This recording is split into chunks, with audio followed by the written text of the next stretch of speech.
That's that baby pussy weenie shit.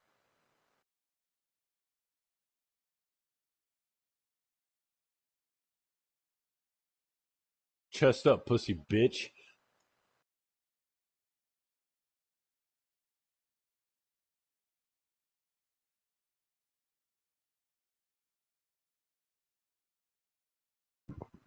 Faggot.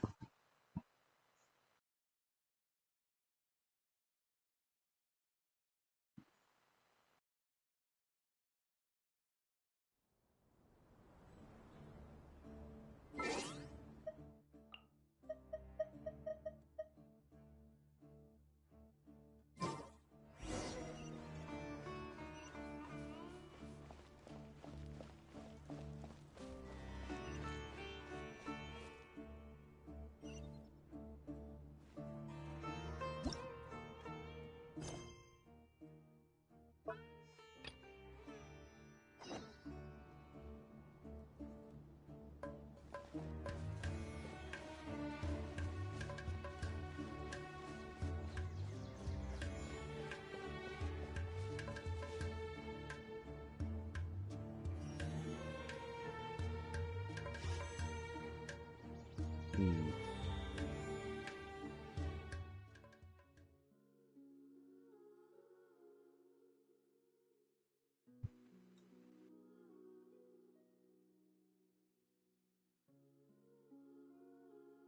Facts.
I think what it really comes down to is they don't understand the fucking volume of the words that they speak.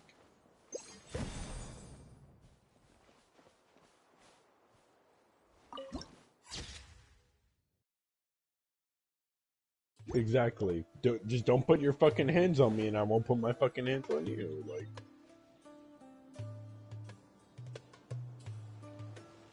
and like even at that, bro. Like, even if a chick does put her hands on me, like I'm gonna be like, yo, back up, yo, back Before up, us lies yo, back Aru up. All right, I Village, gave you three the chances. I'm safe gonna haven rock of the your desert shit. Like, folk. I ain't fucking playing. You know what I mean?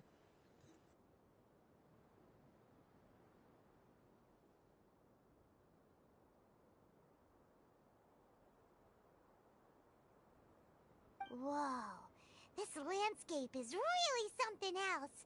What a cool place! Let's go check it out! Oh yeah.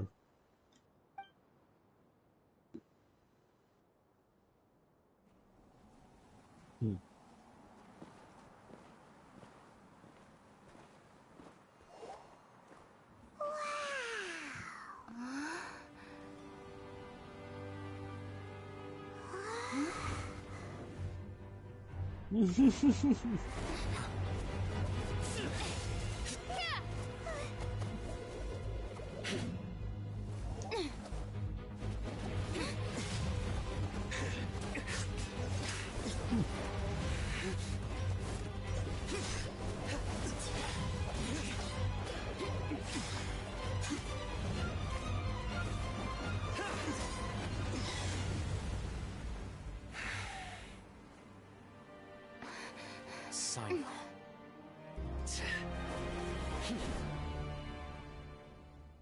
Unless my memory fails me, we have barely spoken 2 words to each other before now at the Academia. Would you care to enlighten me as to when and how I invited the General Mahamatra's wrath? Oh, Hatham.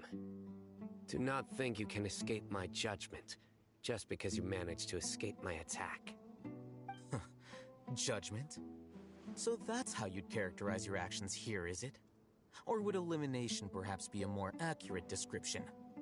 Had I used my full strength, not even this traveler would have been able to stop me. Though styled like an assassination, I sought only to ensure that my target would be unable to flee or resist. Standard practice for the Matra, as well you know. Seemed to me more like your own personal touch. Who is that, Alhaitham? Did you call him General Mahamatra? Yes. General Mahamatra Sino, head of all the Matra at the Academia. He's a formidable hunter, and the ultimate nightmare for any who have committed academic crimes. You seem to have placed a lot of trust in Alhaitham, to the point of blocking an attack for him. If I were you, I'd never choose to side with him. I wouldn't believe a single word that comes out of his mouth. I have been pursuing this scribe for a long time. I urge you, stand back and do not seek to defend him any longer. Has Alhaitham done something wrong? Paimon doesn't think he's as bad as you've made him out to be. I won't waste my breath explaining things. Alhaitham, I saw it during our fight. Take it out. The divine knowledge capsule you're hiding on your person. Unless you want me to retrieve it for myself. Very perceptive of you. Nothing escapes a Matra's senses. Wait, the divine knowledge capsule? Didn't it fall into the Matra's hands in Port Ormos? No wonder you speak with such confidence, Sino. But I must I'm gonna admit, hop off tonight, guys. I'm You all have a very good one. curious. I'm fucking tired. What does this I got capsule work mean tomorrow. to you? And why, as General Mahamatra of the Academia, are you all alone in Y'all the have a good desert? one. Peace out. As far as I'm night. aware, the other Matra have been speculating about your disappearance. Have you been given a mission that's, let's say, morally dubious? If I was the real target of your mission, what was stopping you from simply using your authority and resources to judge me within the walls of the Academia?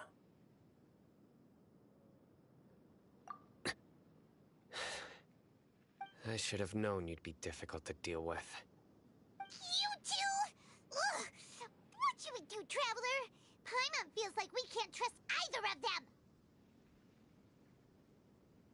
them. Ahem. Well, look at you two, acting all tough and self-righteous over there. Wait, Dia?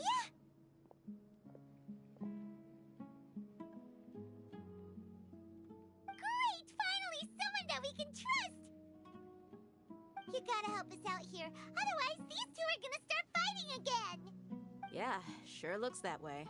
2 giants from the Academia duking it out once and for all. Not something you get to see every day, that's for sure.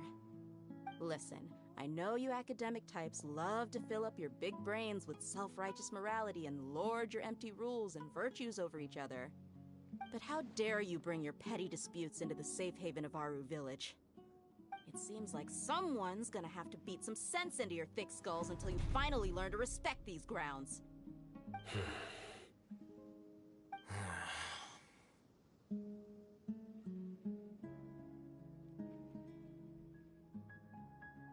Hey, did either of you hear a word I just said?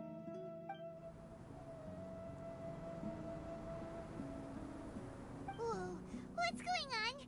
The wind's so strong! Is this a sandstorm? Paimon's gonna get blown away! Another sandstorm? What's up with these recently? Hey! All of you, over here, quickly! We have to take cover! Someone's calling for us! Oh, this wind is too strong! Let's get over there! That sounded like Candace. Come on, you two. Jeez, are all of you Academia folks such hard work? Move it! All right, stop yelling.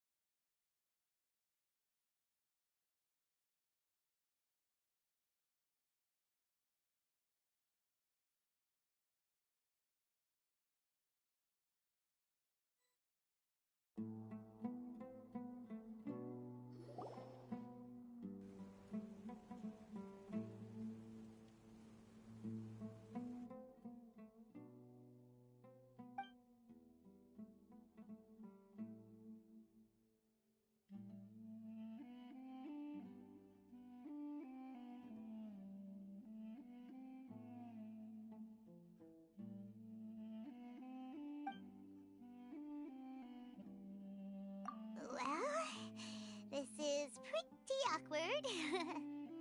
Hey, wanna play sardines with 3 people who wanna tear each other limb from limb? Sure, why not? Sounds fun.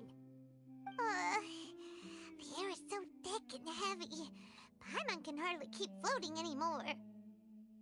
My sincere apologies, everyone.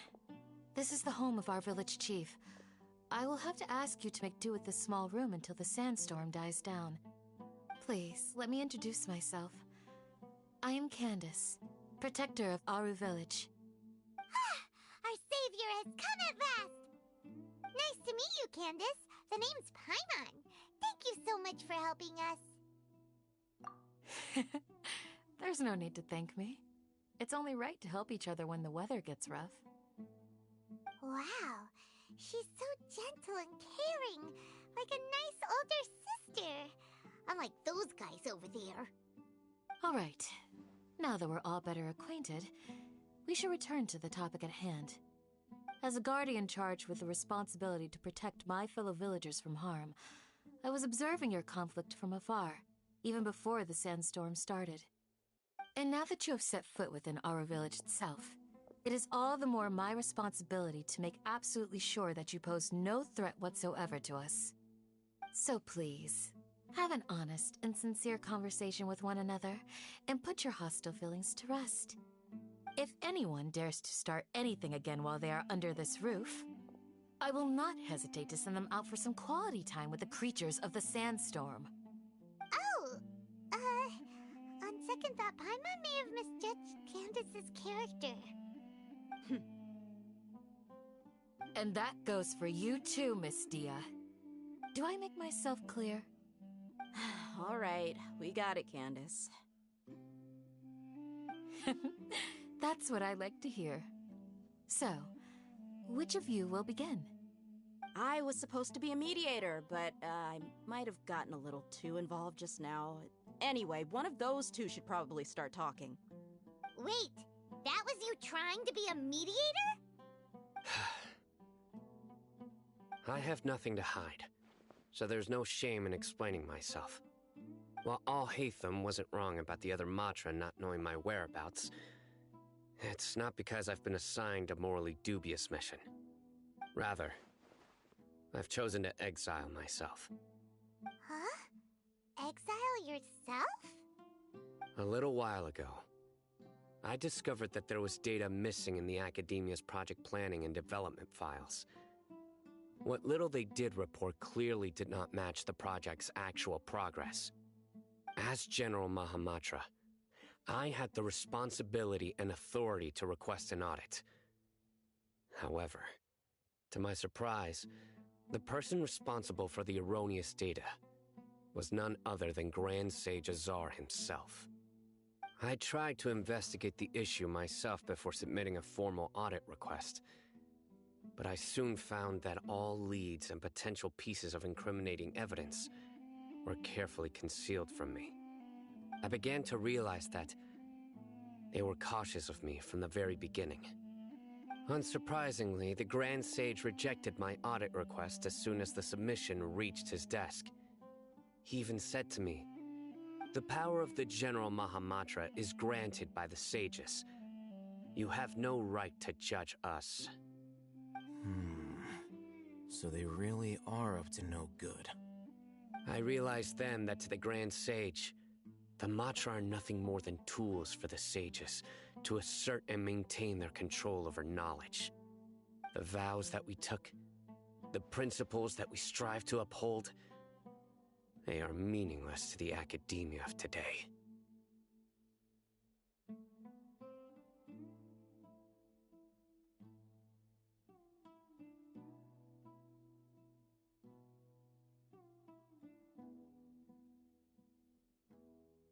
I believed it would be wise to flee the academia before the sages had a chance to take action against me. This way, they can no longer see nor predict my actions. I will never give up on this investigation. There's no need for someone else to give me power or authority. Once I find the truth, I will administer judgment by my own name. Sino seems to have the same goal as us. We're all investigating the sages. Plus, now that he's no longer the General Mahamatra, well, Sino, if that... When I was investigating the matter in the academia, I overheard a conversation between... The sages asked you to investigate a blonde-haired traveler. Do you What? Like many parts of the project, this assignment was undocumented. Now... Yes. I was indeed tasked with an... I'll hate them! After all, the promised reward was so great that hardly any scholar could have refused. The sage told me, once you've completed this assignment, I can give you a glimpse of divine knowledge. A most enticing offer. Unfortunately, those academics don't know me at all. Their words contained one key piece of information. Namely that, from my perspective, the sages are far from trustworthy. Think about it. Isn't it a little strange they're so willing to share divine knowledge with anyone, even as a reward? So, I began my own investigation following the lead of the divine knowledge capsule. In the end, I realized my wisdom in committing to this had I been less guarded, I probably would have ended up like that Ain al-Ahmar mercenary. You mean that the sages originally planned to dispose of you, using one of those capsules? I'd already given up on the assignment by then. I only told the academia I was waiting in Port Ormos for you to appear, so it came as quite a surprise when I encountered my erstwhile target while Criminals do love to talk about coincidences. Even though I ran into the Traveler by chance, I had no intention of providing assistance to the academia. Also, you should remember, you were the ones who decided to follow me and strike up a conversation after I left that tavern. That's true. Al-Haytham helped us out at Caravan Rebat as well. Maybe he's telling the truth. I'm willing to apologize, if that's worth anything to you. I took the Divine Knowledge Capsule behind your back because I judged its existence to be a significant risk. I felt that it would be best for no one to interact with it before it had been After all, curiosity often proves to be the... You should be well aware, Scribe Al-Haytham, that curiosity... Answer me this. Did the sages share any information about their project with you? Have I not made myself clear? Fine. Although you haven't completely proven your innocence, I won't regard... As you wish. Good. I'm glad to see you two clearing up your misunderstandings.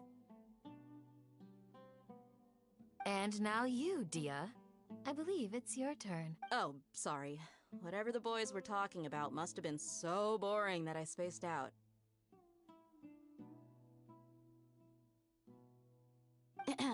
My situation is pretty straightforward. My employer, Dunyarzad of the Homayani family, is friends with the Traveler and is currently recovering from her illness at home.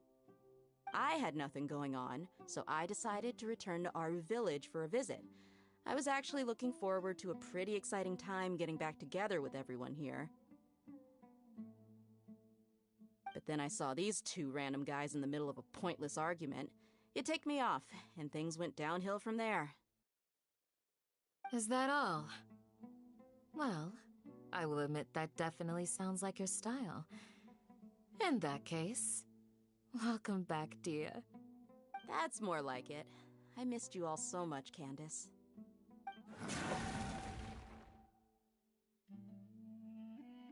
Whoa! Whoa! What was that sound? No need to worry. Now that you're no longer at each other's throats, please make yourselves at home. I'll take a quick trip outside to clear out some of those creatures in the sandstorm. Creatures? In the sandstorm? Are you sure you don't want some backup? Fighting in a sandstorm is not for the faint-hearted. Anyone without extensive training in these conditions is at a disadvantage. You needn't worry. Yeah, just leave him to Candace. Don't worry, she's as tough as they come.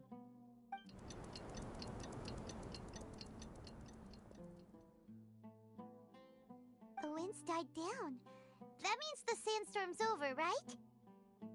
Candace still isn't back yet, though. Is she alright?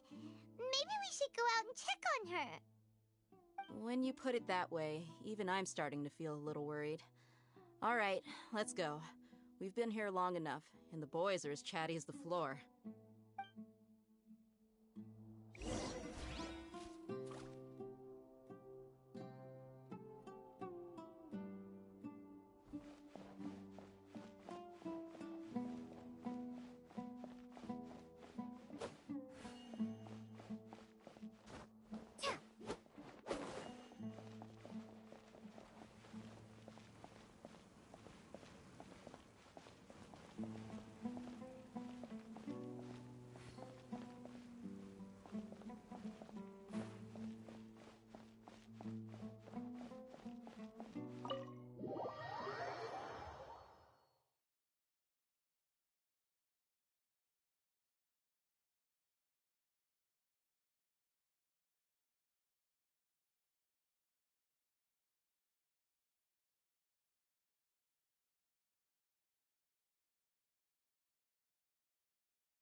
Candace, you're still fighting? You've been out here dealing with these creatures the entire time? Yes. They just keep coming in waves. I look... Ah! Here comes another wave! Leave this round to us. I got interrupted earlier, but now I have something to take my anger out on. It's been quite a while since I've seen the Flame Mane in action. I'll leave these to you then. I'll be sure to put on a good show. Let's go!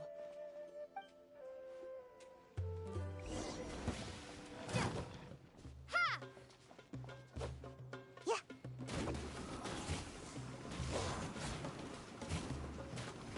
Can't catch me! You can't run!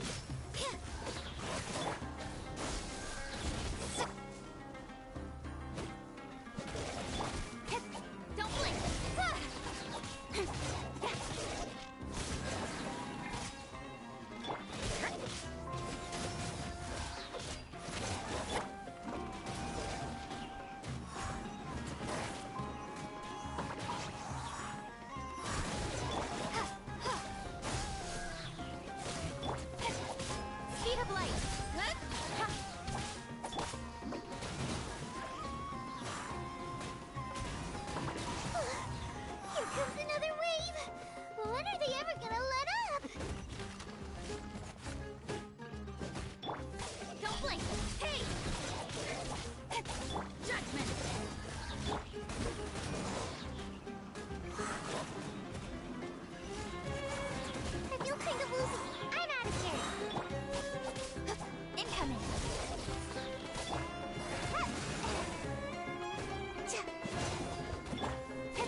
villager stopped appearing.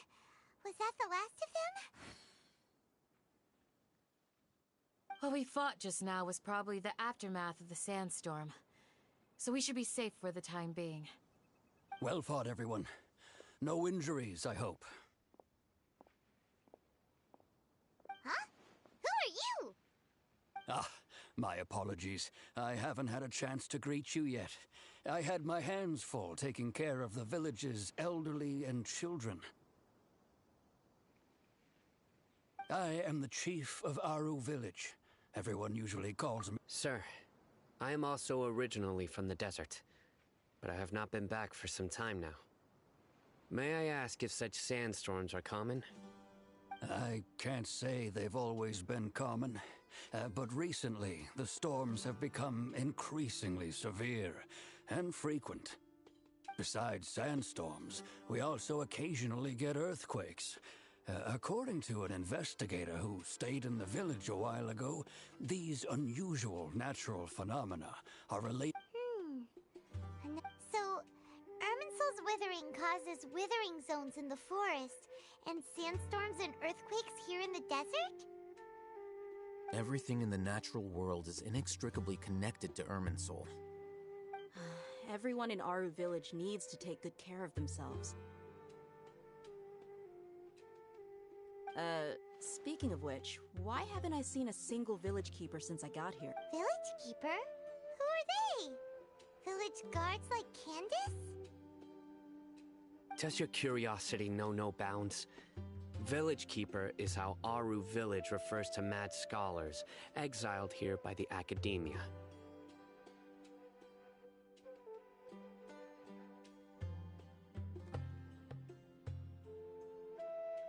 Most of them are scholars who lost their sanity after a period of training in the Avidia Forest.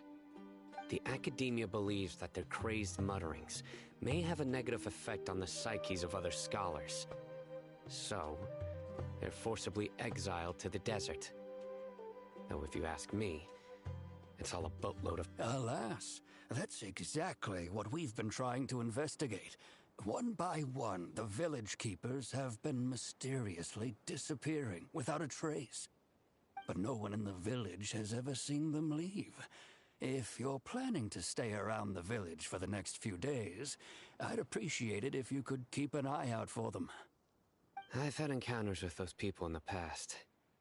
I'll see what I can do to help. The Matra are the ones responsible for their exile. Now that you're no longer with them, are you trying to alleviate your guilt and atone for your past sins? I'm fascinated by how you think.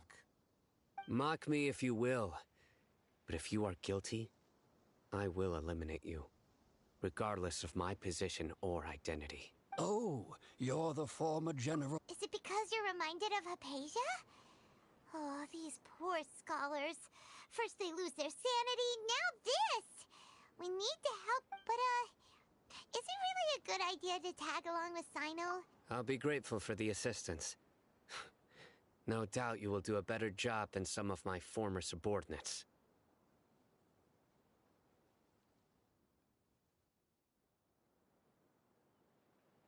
Let's start by finding a spot to share what we know so far.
Trade anything you own.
Is the Scarlet King really gonna come back from the dead?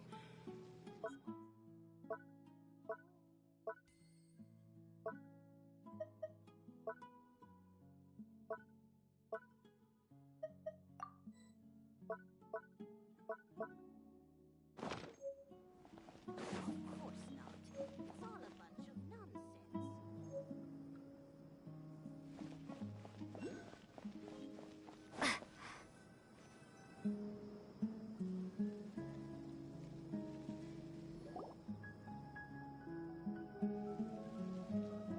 Although I've sent myself into exile, I'm still doing essentially the same things as before. Do you still have any questions for me before we start our investigation? One of my former subordinates told me that this title has its origins in a strange incident. The Academia has long exiled mad scholars. When mad scholars first arrive, they are as incoherent and deranged as before. But after spending some time here, they invariably begin to calm down. Initially, the people of Aru village greatly resented having to take in the mad scholars. But as Aru village was struck by the strongest earthquake in living memory. Suddenly, he noticed a mad scholar crouching in a corner, caressing the ground with his hands. A soft, green light radiated from him, like a divine glow against the backdrop of night. Despite the powerful tremors that ripped through the ground that night, all the houses remained upright, almost as if they had grown roots reaching deep into the ground. In the end, not a single building collapsed, and no one was hurt. After that, the people of Aru village treated the mad scholars with greater kindness, and began to refer to them as the village keepers. A soft green light?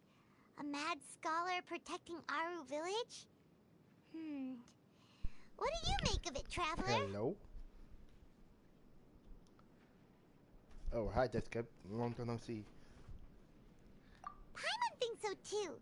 Actually, Sino, do you know if any of the mad scholars continued to wear their Akasha terminals at Aru village? In theory, they would continue wearing them so the Academia could still monitor their activities. With that said, the main Akasha system would no longer have any interaction with them. I was live streaming. Oh, no and I was wonder. on VR chat. Everything makes sense then. And I was a PC Other than the making fact that they avatar calmed models down, doing some commissions. It was probably Nahida So who it's like a calmed back and them. forth. If you are able to draw a conclusion from this one story alone, then it appears you possess much more information than I do. So, what do you make of the story? Really? Lesser Lord Kusunomi. What? You don't believe us? Lesser Lord Kusanali was definitely using the Akasha to give her power to the mad scholars. No, it's not so much that I don't believe you. Lesser Lord You know Kusanali, the new the current play, Dendro the Archon. Overwatch 2 will be next Is she week. really? The Academia next has week, like always this week. placed far greater importance on the late Greater Lord That Rukkhadevata. new Overwatch They've 2. more. In the addition, free to play. I've never heard any stories about Lesser Lord Kusanali and her deeds. Damn. To me, she might as well have been a god that never existed. No way! Nahida definitely exists! I've spent many years interrogating criminals, so I can easily tell when someone is lying. Good! Then you should know that we're telling That's the crazy. truth! That look in your eyes. I've never seen that from a liar. You two really must have met Lesser Lord Kusanali. How can this be? Skype. To think, our Archon has you been know, amongst you, us like, this entire time. You try Alright, now it's VR our turn to chat put with our skills Oculus to too. good use for this investigation.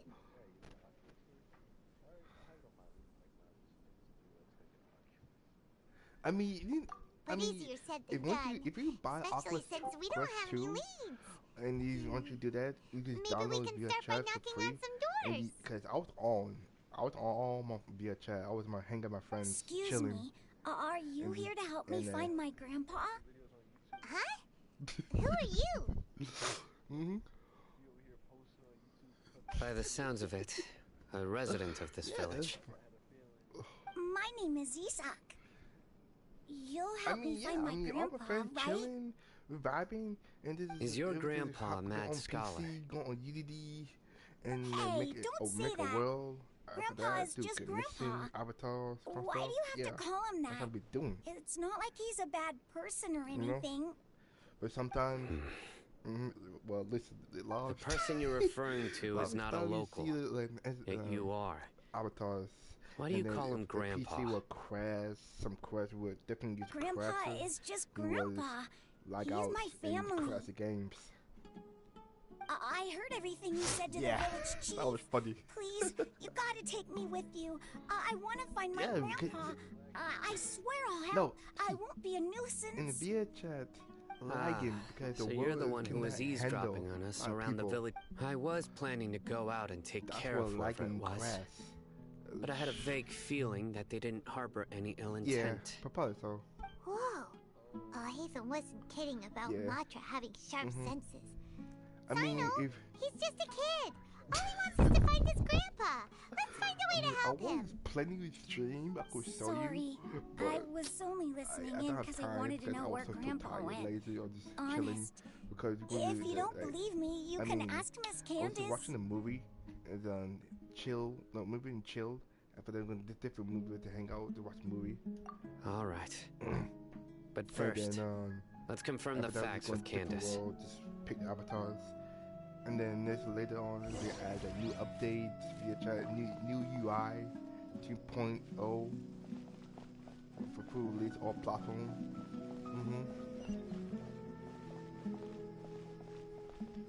Yep.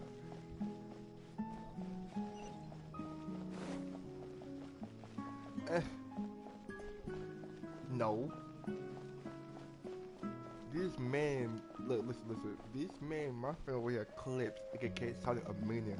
This man out here, this guy is funny. I can't lie to you. Genshin Impact. I mean, yeah, this guy, you need to play Genshin Impact.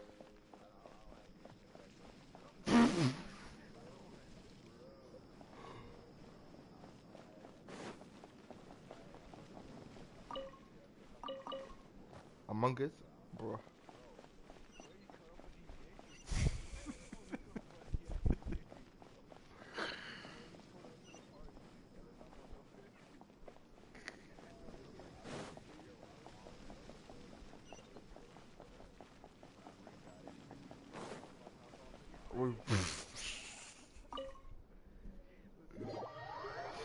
Bruh.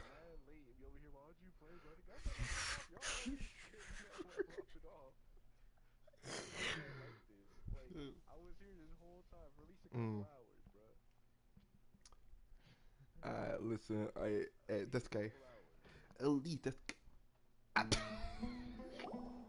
he left. Sino is Alpha Matra are like? Ah, you're back already. We just wanted to confirm something with you. This guy, we need to. Do you know a boy by the name of get Isak? on the Oculus Quest 2 and I try had to a be feeling chat. he'd go looking for you. Literally. Huh? You knew this would happen? Yes. Although he tried his best to stay hidden, I still noticed him eavesdropping outside the window. He really wants to get his Isak's parents were both Aramite mercenaries who rarely returned to the village after finding employment in the city. He was raised by his grandfather. Unfortunately, it was only a few years before his grandpa passed away. Isak was still very young at the time, so various families in the village took turns caring for him so he could survive. Later, an elderly mad scholar arrived at the village. Isak thought the scholar bore a striking resemblance to his grandfather, and thus often spied on the man. However, the scholar was unkempt in appearance and incoherent in speech.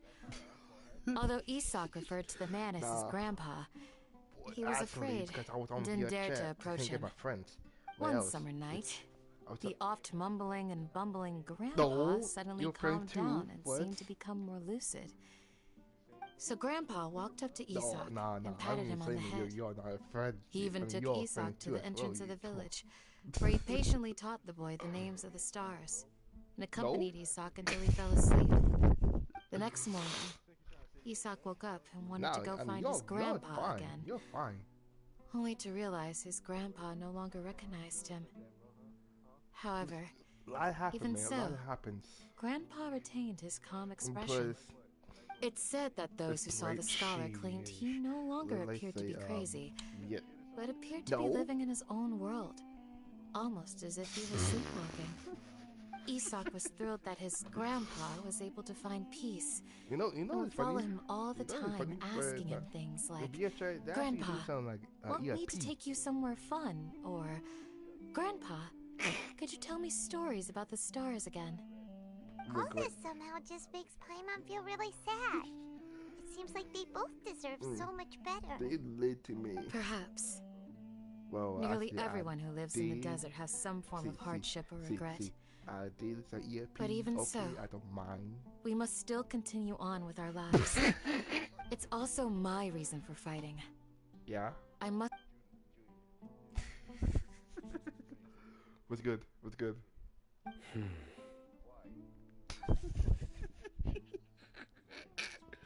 I don't know. Maybe the people have always had a considerate God watching over them. Huh? Right. What did you say, Join the party. Join the party. No, nothing. Join the club. Join the club. As long as Isak keeps his word and doesn't get in our way, we can take him along. I know, they'll be Perhaps you are more compassionate than I gave you credit for. Please accept my thanks on Isak's behalf, Sino. I don't know. Who knows? Who knows? What's up with y'all? Just... Who put that in your drink, bro? Who put that in your drink? I don't know. No one. We're good. We're all good. I think that's Cap. I think that's fucking Cap. What they put in your drink, Jordan? What they put in your drink? I don't know, man. Listen, we all good. We're just vibing. That's all. Vibing? Oh, y'all definitely vibing on a different level. Y'all definitely vibing. Hey, Isak! Oh, it's you guys! We've cleared everything up. Imagine Let's go find your grandpa. Like, imagine Really? if you're on VR chat and feel like, what's Thank good, you that's so okay? much. Welcome to reality. This is VR chat.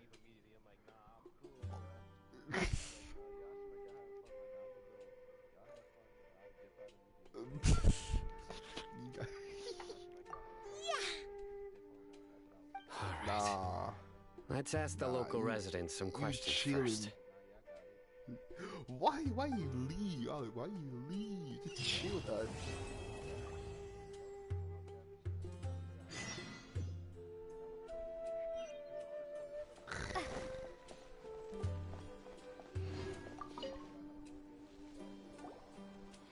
Mm. No, I mean, Did you sometimes happen we to clap see where in the cheeks, missing sometimes we scholars don't. went? It's just chilling.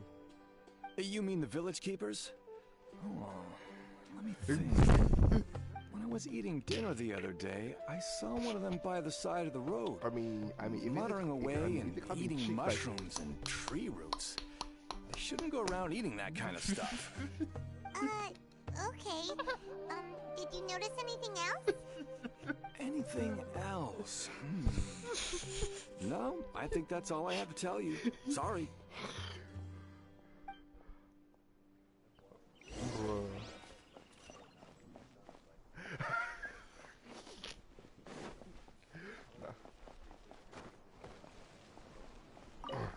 I don't know, but the good thing. The scholars that have gone missing. Have you seen them? Those eyes. Those fierce eyes. You look like a real fighter. Don't change the subject. Right. You were asking about the the mad scholars.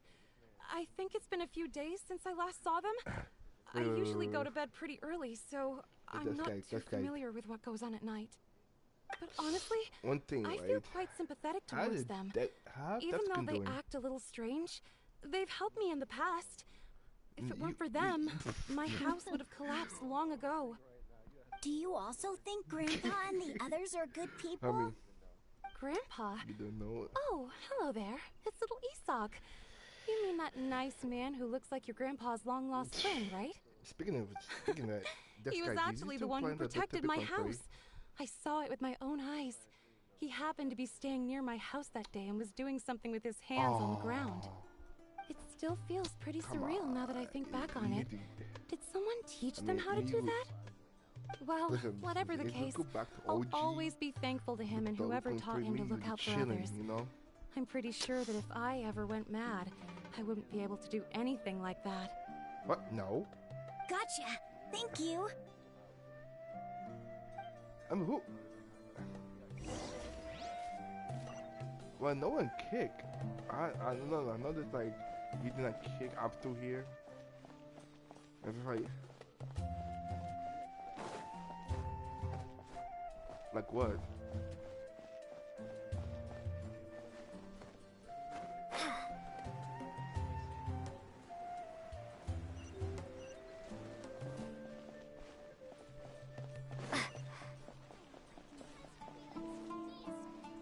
I mean, I do.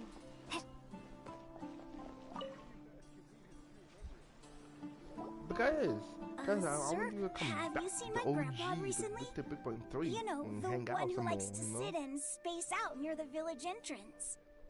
Oh, well, if it isn't Isak. Oh, your grandpa, huh? It's been a while. The game. The last time I saw him, he was spacing out by the road as usual. But I still play, though. I went and asked him if he'd like any of the food I had prepared, despite my wife's protests. Like many people, she's really quite terrified of them. And speaking of my wife, she's still always complaining about how I don't make enough mora. That might explain why she's always mad at me. Oh, thank you. Thank you for taking care of him. It was nothing. You're looking for him, right? Did he go for a walk and get lost? Yeah. Sackboy. Oh, that's But no you good. know, Sackboy don't. Well, they once you don't found have a him, level to come by make my place a again and world. I'll cook a little something for Right. the both of you. I've known you since you were they very don't have a young. level So as to far as make I'm concerned, own you're world. family. Please feel free to come by anytime. Wow, what a nice guy! Yeah, okay, if you play Okay. Thank you, sir. okay, Huh?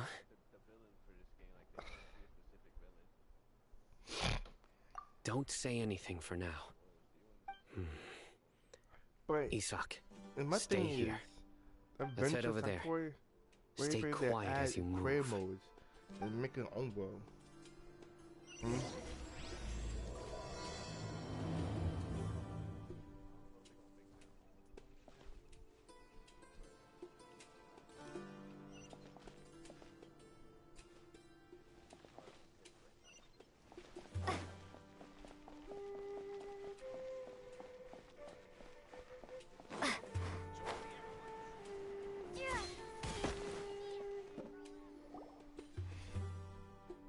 Listen, see if you can make out what they're saying.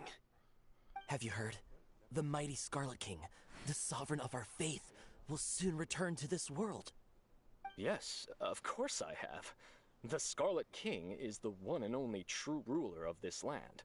I've never believed in any other gods. Still, you say he's coming back, but it sure doesn't feel like life's about to change around here anytime soon. What's your proof? Haven't you noticed? The village has been getting more deranged scholars than ever. Delavar was saying that many people also went insane just before the fall of the Scarlet King's civilization in ancient times. We don't quite know why, but it seems like there's some sort of connection between insanity and the Scarlet King. Isn't it a sign of the Scarlet King's power that all the mad scholars have disappeared? If you ask me, they must have been chosen as the final sacrifice for the Scarlet King's resurrection. Huh. Now that you say it, that does make some sense. Does this mean our lives are finally going to take a turn for the better? Exactly. Those city folks will get what's coming to them. Now, repeat everything you've just said from the very beginning. It is a service. Huh? Who are you? Literally, where did you come from? My patience is running thin. Dude. You heard what I asked. No. It's not the only service. It's like, look, listen. The service is a music. Bro, this gaming, guy's something else. The video, Just link, look at his eyes. One wrong move, and he's gonna flay us alive. Kind of stuff. Let's not get on his bad side, okay? I am no match for this guy. Oh, okay, good sir. What is it you would like to know? Tell me about the Scarlet King's resurrection. Well, I only know a few things from hearsay. I went for a drink the other day and heard others talking about a rumor that the madmen will disappear and that the Scarlet King will return to this land. I'm not making this up. I swear. Pretty chill, friendly. Hey, go on. Keep talking. That is in game, it's true. not in Discord. It's all true, sir. We desert folk have had more than enough of those people at the academia. They keep sending us all their mad scholars and won't let us have a good life. Would you want to live like this if you were in our place? The radicals were even more thrilled than me when they heard the news. We're all praying for the Scarlet King's speedy return. Delavar also said that once the Scarlet King returns to our side, it's only a matter of time before we conquer the land on the other side of the wall. They're all willing to serve under the Scarlet King and fight for a share of the glory. Is that so? Seems like he still wants to know more. Keep talking. Yeah, I'm gonna... Got it. At first, I told myself it was just the drink talking, but then all the mad scholars vanished without a trace, just as the rumors said. Please don't beat me up just for mentioning these rumors. If I'm guilty, then everyone else around here is also guilty. I'm just saying what the others said. Why the people here really like the Scarlet King, but... Where is this radical person you talked about? Dude, I haven't run into him over the past few days, so he probably hasn't been around the village. What about you, man? Have you seen him at all? No, not at all. We wouldn't dare lie to you. He's really not here right now. Sounds like you're not too close with the radicals. No, of course not. All we know are their names. I have many ways to stop you from talking. And many others to stop you from sending warning messages. So you'd best just stay home and hope I don't hear of you trying to contact anybody. Don't do anything until I've gotten to the bottom of this. Try something foolish, and even Candace won't be able to protect you. Nah, yes, cool. Yes, got it. We'll do just as you say. No, you might have to ask my friend about that. That scared Paimon half to death. Sino is pretty terrifying.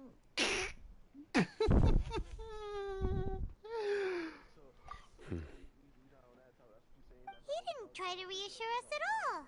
It's like he's used to hearing No, I'm pretty sure we just talk about in the lots of people have told him that before.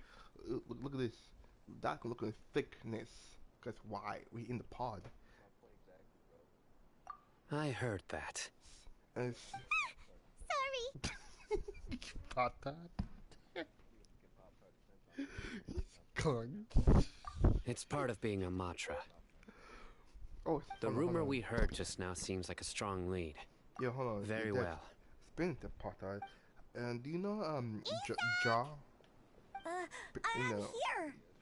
Where's your grandpa's house? How you doing? Well, I can take you there. Just follow me. I mean, I ain't seen him a long time ago, man. I hope I can be as cool as Candace one day.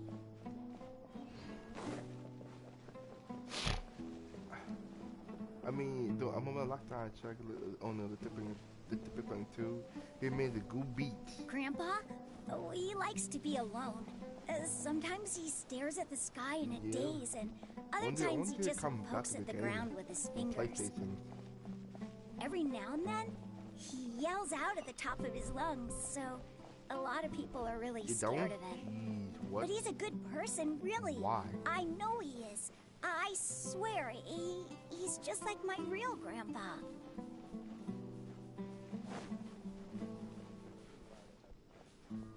Madden? Is that Madden? This is where Grandpa usually stays. There sure isn't much here. No. Incense? I don't remember. Please don't say it's the same one as before. Yo, it's good. But are you okay? Are you getting dizzy or need to lie down? It's good. There's a scent that you can sense, but I can't. A certain traveler here once passed out from that smell. Thankfully, Tainari saved the day. He can't. I'm in the Then he gave us a long lecture to explain all about how it worked. So, you know Tainari? Huh? You know him too? Are you two friends? Yes. Listen, if you're chat, now that I my friends concentrate, are looking for more I can also make out the scent of incense. Like Faninas. Wait, surely Tainari didn't lecture you too? No, no need. Did you first encounter this scent at Tainari's house? Hold on. Have you played Fun Night in Anime 3D? In the forest. From a scholar. No, it's Fun Night in Anime 3D. Like Faninas, Banef, Foxy, not Foxy, Foxa, and Manette.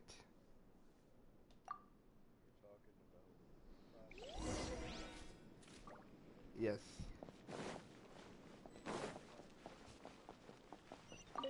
Because have you heard it? Okay.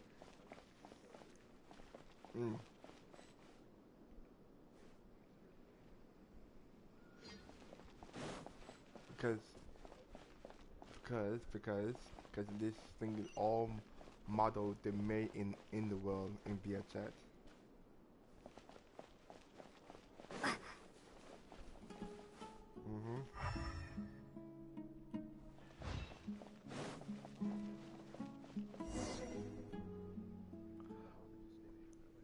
Wait, why?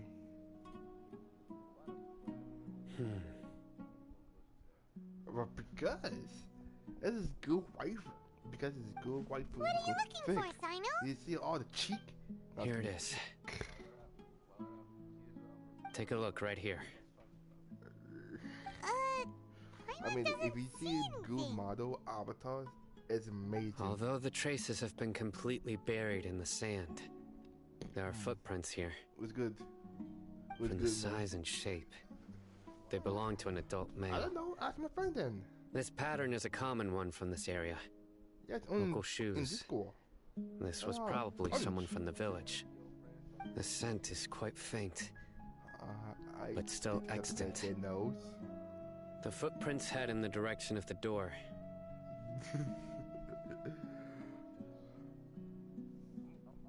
But who would come looking for Grandpa? He doesn't have any friends. We'd have to ask whoever lured him away with the incense. Oh, what game you playing? As goes. I used to play that game, but I was confused. So you can lure someone away. Hey! What's wrong with liking good food? Everyone's got something they love in life. Yeah, he is, but it's exactly. What's it supposed to do? Most scholars are fond of incense, since the smell supposedly helps them clear their minds and discover new knowledge. Even deep within the clutches of madness, they still yearn for their knowledge-seeking days, and will follow the scent whenever it presents itself. No, Grandpa. So, someone's taking advantage of their weakness? You say. Huh. Do you know how Still, long? Why would anyone want to abduct so all the long scholars? and pretty? Are the rumors really true? Could the disappearance of all the mad scholars have something to do with the radicals? Yeah, I can't. It's highly likely. Please, you have to save my grandpa. Because I'll Grandpa's play never World done Company. anything wrong. Because World Company Please is a help fun him. game. Sounds like we'd better help get him back. You play it. Don't you worry, Isak. We won't let whoever took him get away with it. Let's head to Aru Village and inform Candace and the others about what we World learned Company here. is free to play. After World that, Company season. we'll set off to find the scholars. Yes. Did you see it? Bro, go to own places and still what now? Because I want to try a good game, you know?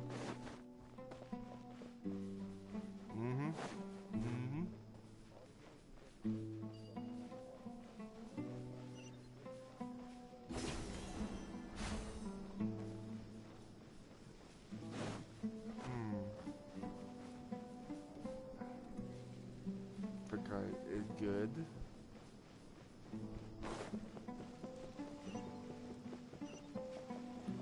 Let's go one what?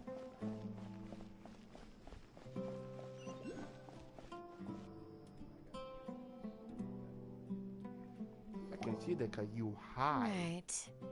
The darker fabric definitely looks a lot better. That'd be my choice, too. We're back, Candace! We've got a lot to tell you. Ah, welcome back. Sounds like everyone's friends already. Oh, Dia's here too! You by bet. the way, So, everything goes smoothly? Reasonably. In Christmas, I'm gonna football tracking. So, yeah. Alhaitham didn't go with you? I said in We this haven't Christmas, seen him at I'm all. gonna football tracking for Huh. real. I saw him Since I around the have village laptop. entrance earlier and figured he was investigating with you. I guess he must have gone off on his So, own. Did you find out anything useful? I could move around on VHS. Yep. I see. So someone used a kind of incense to lead the exiled scholars away from the village.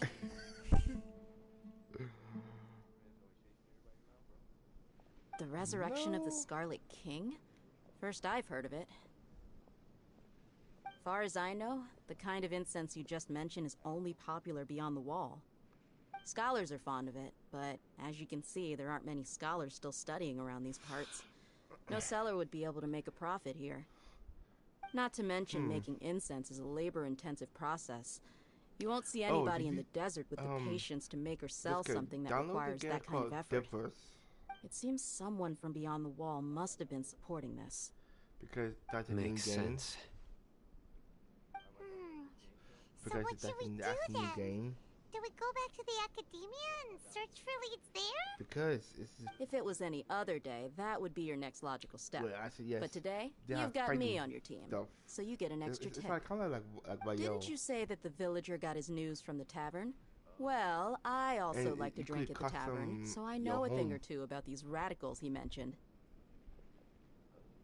If Paimon remembers correctly, the leader of the Let's try radicals it. is some guy called Again, Delavar. Ah, Just yeah. try it Delavar, again, the let scar-riddled you know bandit, everything Enger, now. the wide-eyed butcher, and Jabari, the duck-tailed bearded crook. The whole lot of them are known around these parts.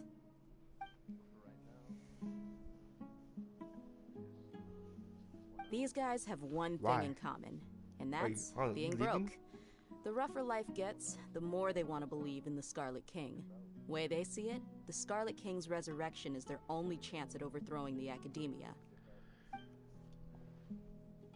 Throwing all of Sumeru into chaos is the only way to change the way of life here in the desert. Anyway, that's my guess why they've chosen to become radicals. See, Tia, I was you're live streaming. amazing! You really know this place inside and out. And I would listen to music.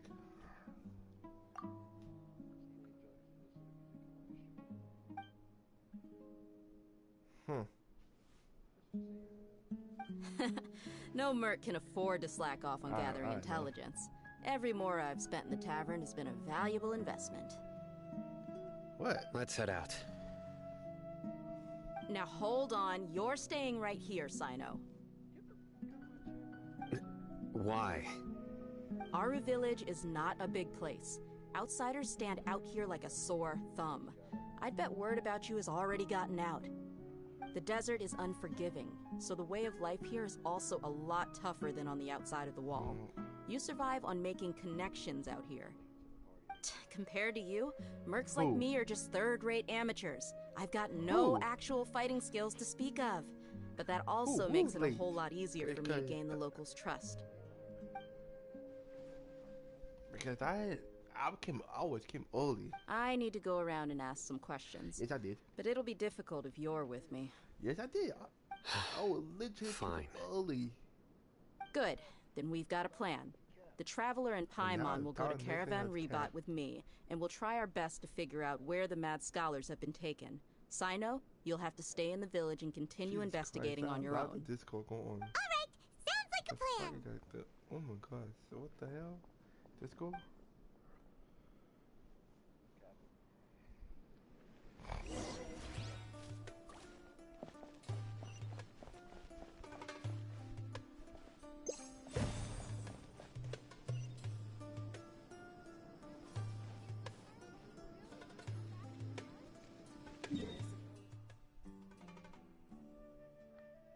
So you leaving, huh?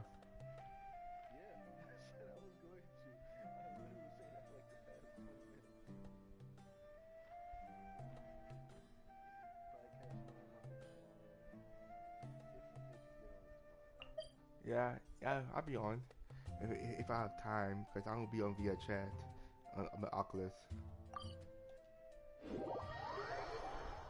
I said if I have time. Why? What?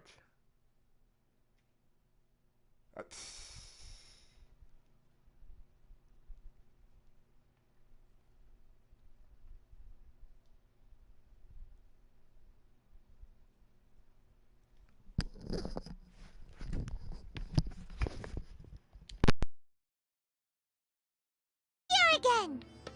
Sounds like you're starting to get familiar with the area. Paimon's amazed every time we see the wall of Samiel. How can a wall this tall even exist? It's almost unreal.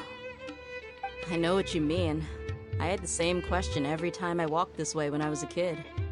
Also, why is this high wall here? And can a wall really block sandstorms? It was only after I grew up that I realized the wall of Samiel isn't just there to keep out the sandstorms. It serves a more important purpose, keeping out people like us.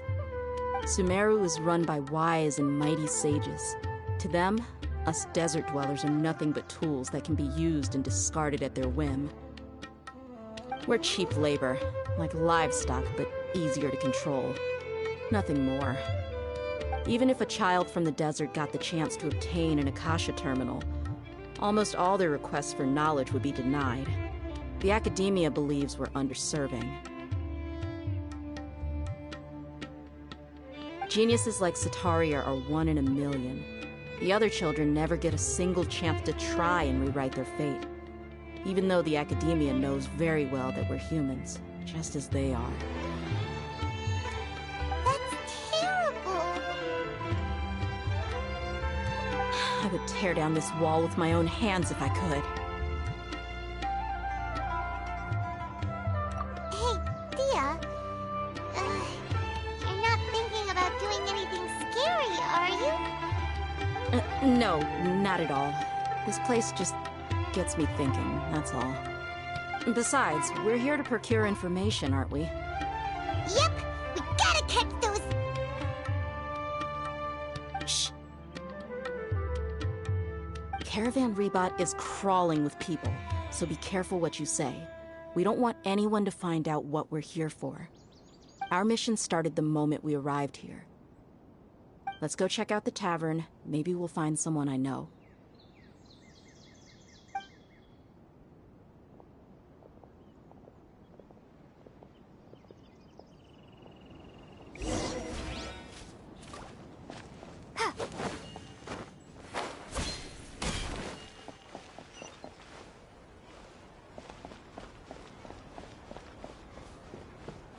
Come on, it's a rare opportunity. Let's go check it out. Visitors, don't miss out.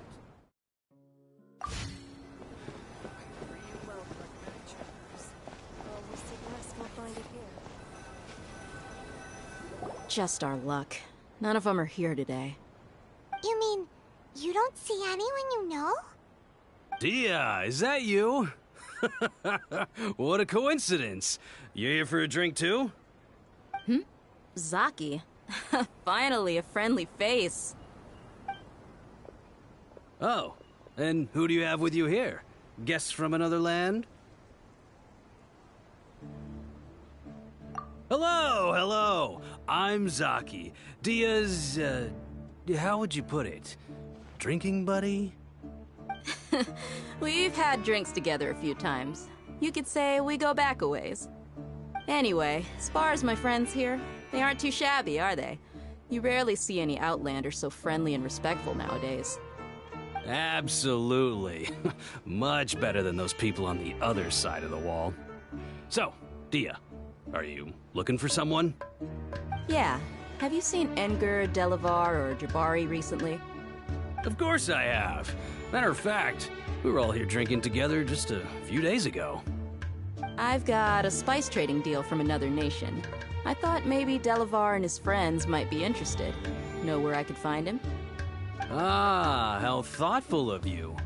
Then I assume you also know that Delavar's been having a hard time making ends meet these days, so you came here to help him out? Hey, keep it down. Let's just say I prefer to keep this deal a secret. Y'all at Caravan Rebot are like family. If there's more to be made, why not do it together? Besides, Delavar and his friends have muscle. They'd be a good fit for escorting the goods. Yes, how considerate of you. Delavar's my friend too, so of course I can take you to him. Come with me.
Are we there yet? Yep, this is the place. This place is practically deserted. What are they doing in a place like this?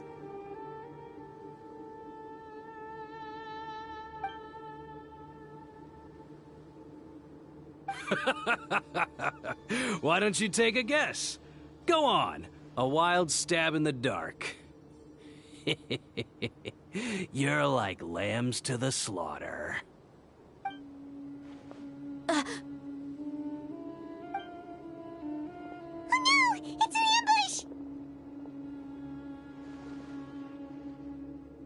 ambush! What's this all about, Zaki? Come on, Dia. You really think we didn't hear about what you said back in Aru village? The boys have kept a close eye on you from the moment you set foot there. Not only do I know that you're looking for Delavar, I also know that you've teamed up with people from the Academia to look for the missing scholars. So, you've been watching us from the very beginning? Uh-oh. I knew leaving Sino behind was a mistake! And you left the strongest one in the village, didn't you? Who do you think you are? You really thought we'd fall for your little business deal nonsense? So you and Delavar have been partners all along.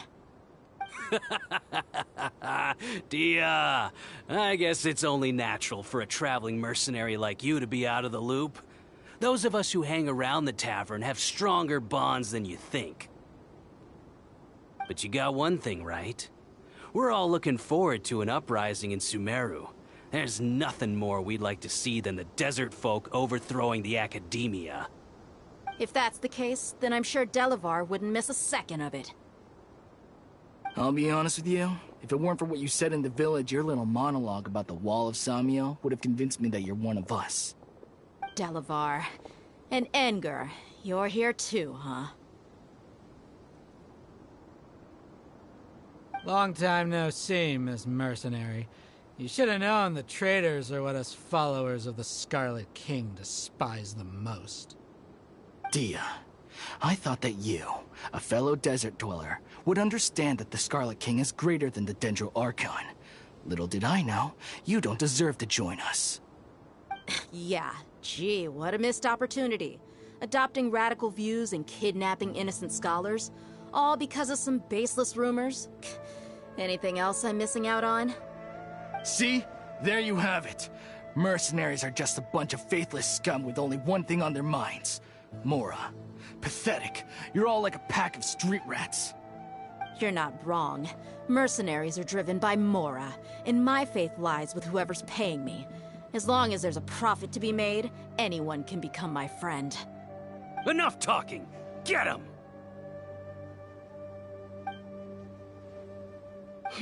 Just as I expected. Let's teach him a lesson, traveler.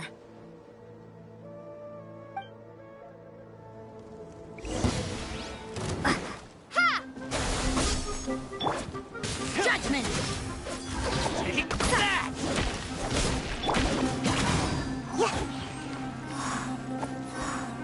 You're open! Hey!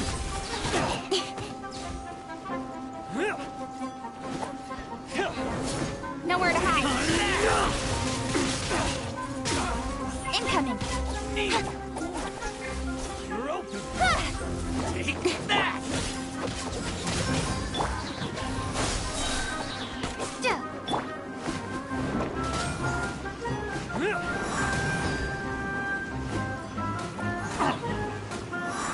I'm out of here.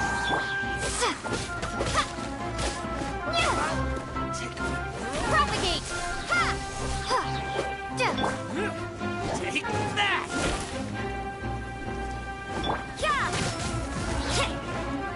You're open! I'll take my... Scatter.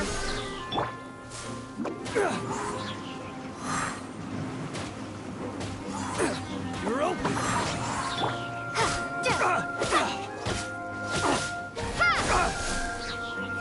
You're open! Yeah. Speed of light.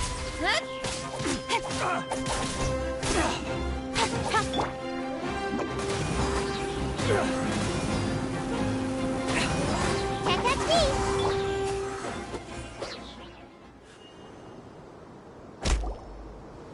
Impossible! Yeah, how could you? So, what do you think about your meticulous network now, Zaki? How did you say it? It's only natural for a traveling mercenary like me to be out of the loop. I'm guessing your informant told you that I'm just an incompetent merc with no real fighting skills, correct? I mean, that is what I said after all. And of course, you would believe everything he reported. The only thing you know about me is that I'm a mercenary, but you've never seen me in action. Even though you heard we went to handle monsters together, you believed that Candace was the only one doing all the real fighting. That so-called Flame Mane is just a fraud. She admitted it herself. She just uses her connections to gain the trust of others. That's what you thought, right? Ugh. You lied in the village because you figured that we'd have people watching you. And you were stupid enough to fall for it. I figured as much the first time we drank together. You all thought you were so smart. Pathetic. Okay, that should be all of them. Whoa! So you've been planning this since we were in Aru Village? No task can be done without preparation. I just happened to notice a couple suspicious-looking people while you were out investigating. Oh, but instead of catching them right away, you let them report back. Those two who were snooping around were just a couple small fries. If we want to get the real catch, we have to be patient and give it some time. Oh, you mean the funny name she mentioned back in Uncle Ampu's house? The wide-eyed butcher, scar-riddled bandit, Paimon can't remember them all. That's just a bunch of drunk talk. Edgar and Delavar like to talk themselves up when they're drinking. Edgar, the wide-eyed butcher, and Delavar, the scar-riddled bandit, are the nicknames they came up with for themselves. Alcohol has a way of making people share what they really think. So Edgar and Delavar are always rambling in the tavern about how the Scarlet King is a superior deity. What about Zaki? He's just a numbskull who fell right into our trap. Zaki was probably the best hidden of them all. My initial plan was to find Delavar first, and then try to track him down. That's what you wanted to ask when we were at Uncle Anpu's house, right? Jabari is one of the villagers you talked to. You know, the one who wanted to treat Isak and his grandpa to some food. Wait, so he's a radical too? No, he isn't. I just needed to tack on a random villager name to make the eavesdropper think that I was making some wild guesses based on my impressions. Wow! What a genius idea! Well, that's an expert mercenary for ya. Ah, you're too kind. It was straight from the usual playbook, if I'm honest. So, that thing you were saying before, is it really true? About what? About how mercenaries only care about Mora, and that anyone's a friend as long as there's a profit. Does that bother you?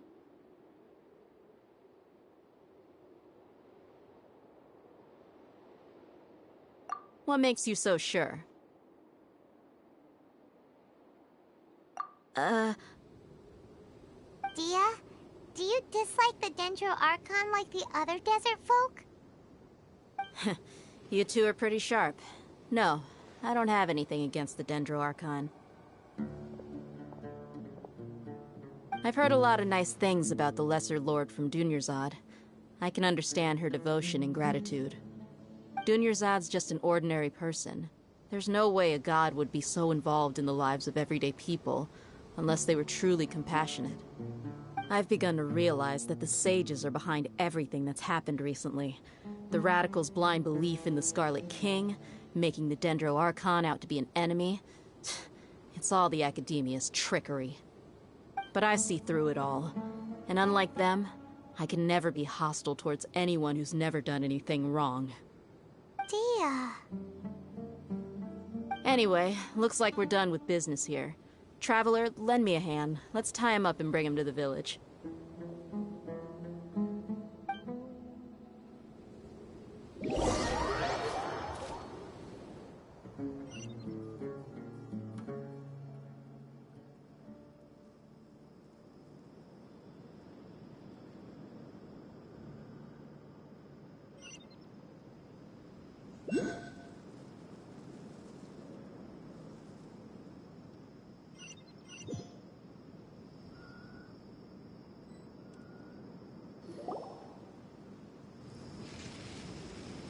This should be all of them.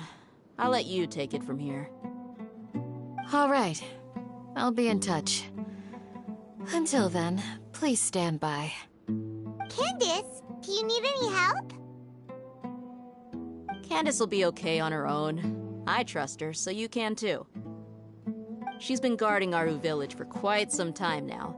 If anyone is qualified to question the offenders, it's her. While I'm questioning them, why don't you pass some time by exploring the area? I'll meet you back here tomorrow morning, Traveler. As for these idiots, let's just hope they live to see another day.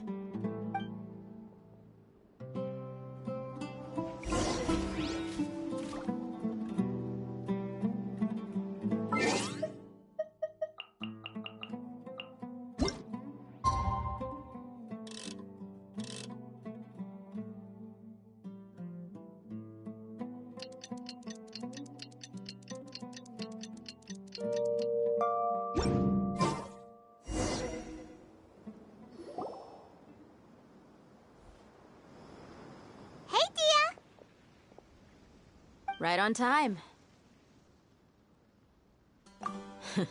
We'll know any moment now. Paimon's been wondering. You seem to know Candace pretty well. Have you been friends for a long time? We've known each other for some time now. She's a pretty interesting person. Even though she's an extremely strong warrior, she never misuses her powers against others. Oh, Paimon knows what you mean. Like a lot of martial artists say, never take the fight outside the ring. Yep, I guess you can put it that way. It takes strong convictions to be as dedicated as she is, and shoulder that kind of responsibility. Us mercs, on the other hand, we pretty much live from one day to the next. Well, Paimon thinks you're great too. Really? Thanks for that.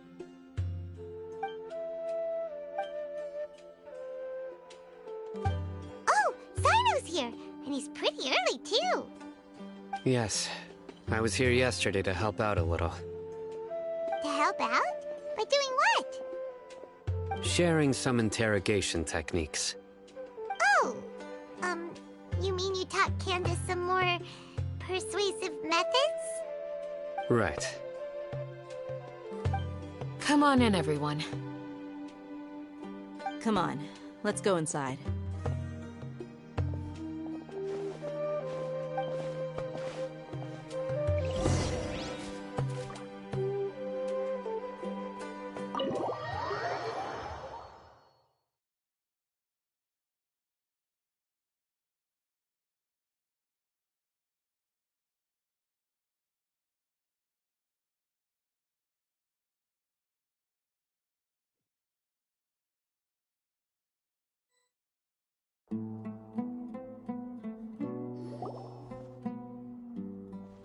Candace, where?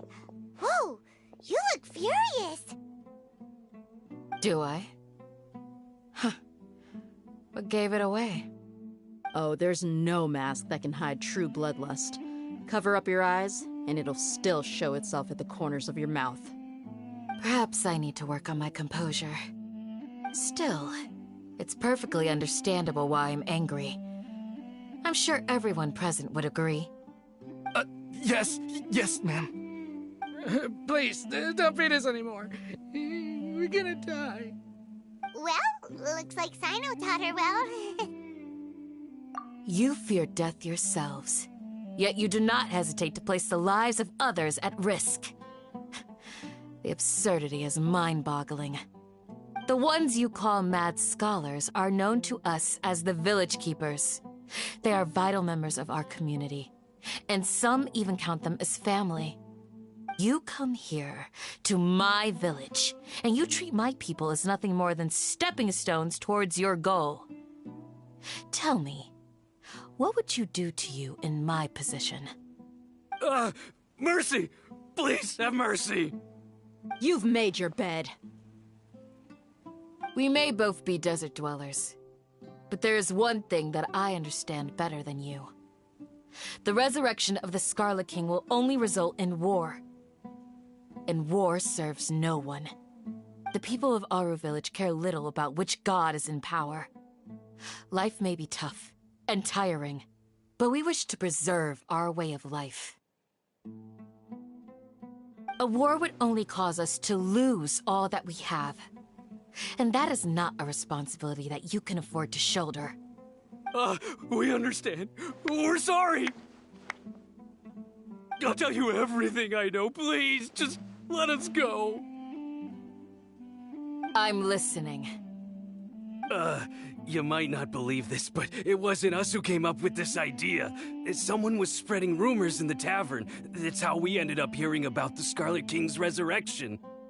Some mystery man told us that mad scholars will make the perfect sacrifice to usher in the Scarlet King's resurrection. They give their lives, and we can get anything we wish for. They're called village keepers. Slip up again, and you'll regret it. Yes, sorry. It was all that mystery man's doing. He told us to spread word about the Scarlet King's resurrection and talked us into helping him. In return, he said he'll help facilitate the resurrection process. I'm not sure. That's one. Huh? One what? Strike. You get a total of 3. Then, you die by my hand. Wait, I'm telling the truth.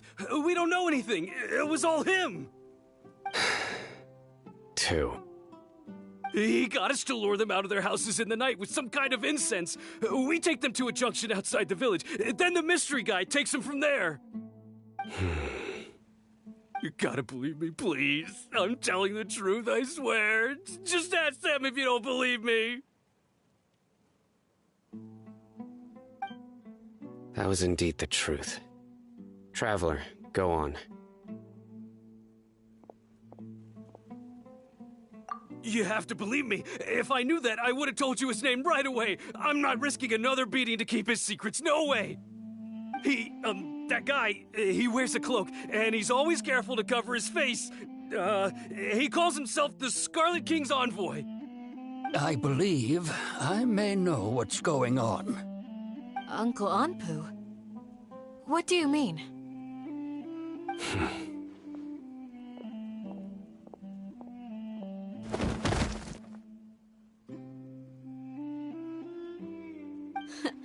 Smooth.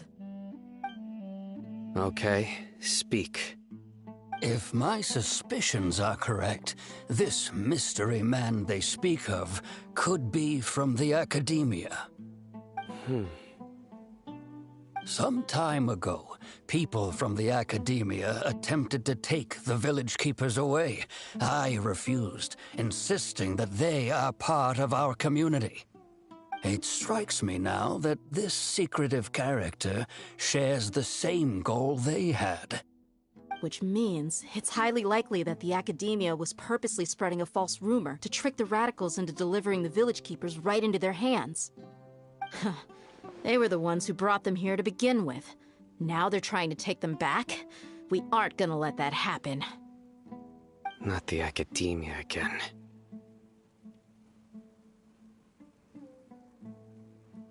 Just as I thought. But what could they want with the village keepers? People are nothing but tools in the eyes of the Academia. A change in their plans likely means they found another way to exploit the scholars. Regardless, our top priority now is locating the village keepers. You're right. Isaka's still waiting for news on his grandpa. Time to go. Let's leave the village and try to track them down. Yes. Pack up and get ready to leave. You got it. Candace, I'll let you deal with the radicals.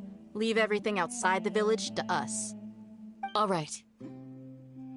Let's meet back here once everyone's ready.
Let's get some food in us and then we'll... Whoa! Where did you come from? Well, as you can see, I am merely sitting here and reviewing what we have deduced thus far. You were gone for ages! And now you're suddenly sitting here musing to yourself? Where have you been anyway?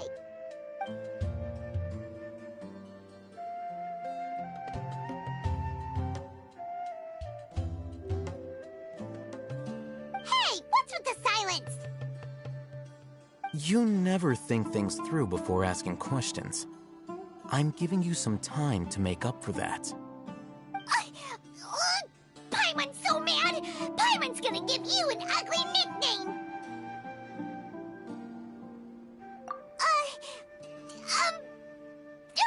Never mind! Paimon's got nothing.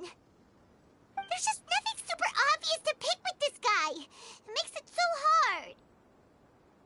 Well, you've heard nothing to suggest I left this whole time.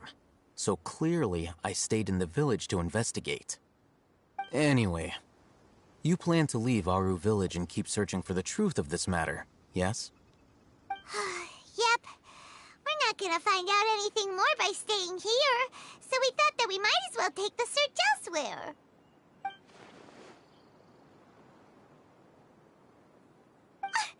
Enough with the silent treatment! No. I'm just surprised that you decided to team up with him. Alhaitham, you haven't helped us out at all ever since we arrived at Aru village. Bold of you to question our choices.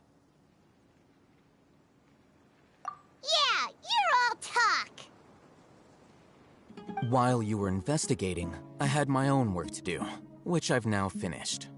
Really? Paimon doesn't believe you. To be honest, we aren't really a team, so I have no obligation to inform you of my whereabouts. Not to mention that going separate ways allowed me to find some important information that you all had missed. Huh? Right here in the village? Correct. What did you learn? I'm going to take you to someone. But before that, you need to understand where she's coming from. What does that mean? How do you think the residents of Aru village feel about what we're doing? In other words, do you truly believe every single word the villagers tell us? You mean some of them lied to us? Hiding the truth does not necessarily equate to lying. Again, these people have their reasons. Remember what Gandis said? Most people in Aru village don't necessarily care which deity is in charge of Sumeru. That's because whether the Scarlet King or the Dendro Archon has power is of little significance to them. By contrast, the perils of their daily lives are ever-present concerns. They won't simply share everything they know with you without good reason. That's why you believed there was no further information to be found in this village. Glad you're following along. Among those you have talked to, there's someone who was consciously keeping you out of the loop. In fact, she's been observing your every move since you arrived. The reason being, to someone who only wants to live their life in peace, any external factors introduce unpredictability into the equation. Those eyes. Those fierce eyes. You look like a real fighter. Don't change the subject. It's quite obvious that she's intimidated by Sino's authority and strength. Right. You were asking about the Mad Scholars. She corrected herself mid-sentence because she's aware that there are Scarlet King fanatics in the village. If she sounds too friendly towards the village keepers, she could easily make herself the Radicals' next target. I think it's been a few days since I last saw them. I usually go to bed pretty early, so I'm not too familiar with what goes on at night. Remember? She made a point of denying her involvement in anything that occurs at night. But honestly, I feel quite sympathetic towards them. Even though they act a little strange, They've helped me in the past. If it weren't for them, my house would have collapsed long ago. After speaking to the village chief, it became clear that the village keepers had protected Aru village at night. In other words, the young miss was very much awake during that time. Then why would she lie? By getting involved with an outsider, she risks drawing unwanted attention to herself. As for why she might be so wary about all this, maybe you should ask her. I'll pass on this one. You said that she is afraid of me. If so, it's best if I stay out of this. We're on it!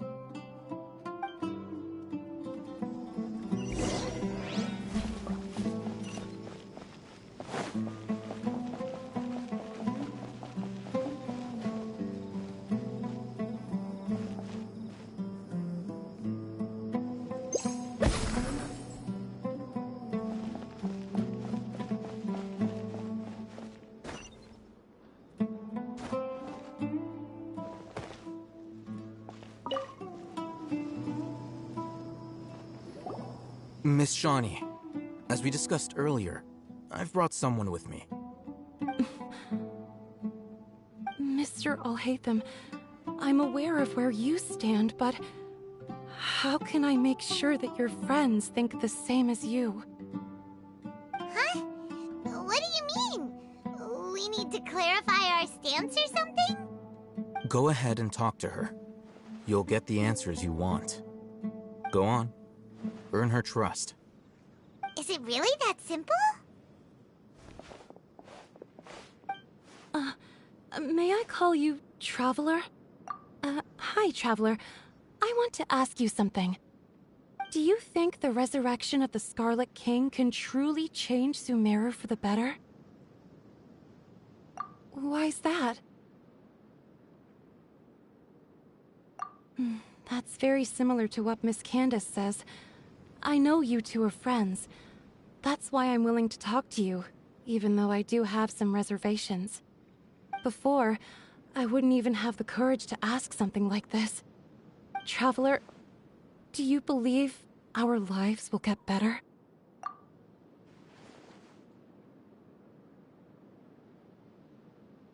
Yeah! We came here from another nation, so it isn't wrong of you to be weary. And we aren't really residents of any one nation. But even so, we've met lots of people from different places, and we've always fought for what we believed in. We have friends in Sumeru, and we want to help them. That's why we decided to stay here for a while.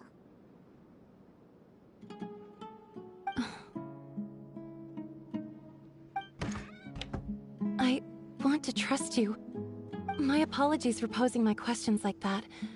To be honest, I didn't expect you to come back for more information. Alhaitham told us you have your reasons. It's okay. We understand. The fact is that only one side of my family is desert folk.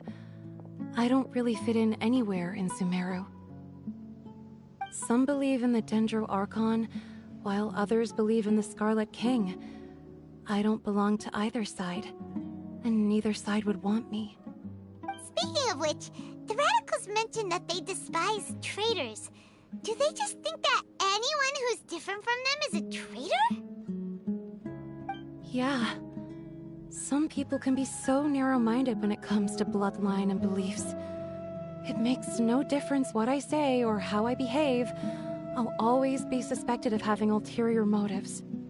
Slowly, I just stopped talking to people.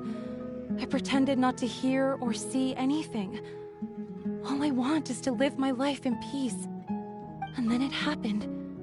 The village keepers who had helped me disappeared with no explanation, and I didn't dare breathe a word about it to anyone. Until now. You can tell them. I'm sure she'll keep your secret. All right. I'll tell you what I told Alhaitham. I actually have a sharper sense of hearing than most. Sometimes, I hear strange crying sounds in the night. There are ghosts? Perhaps. I'm not sure. It's faint, but it's definitely the sound of crying.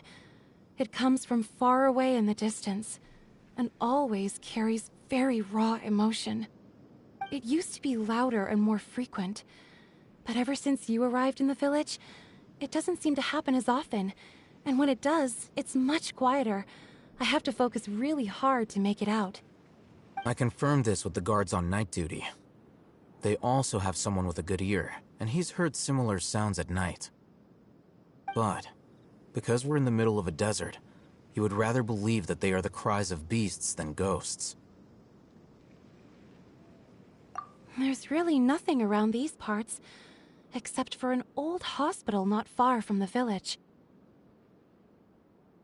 I think they used to use it for treating Elazar, but it's been abandoned for years.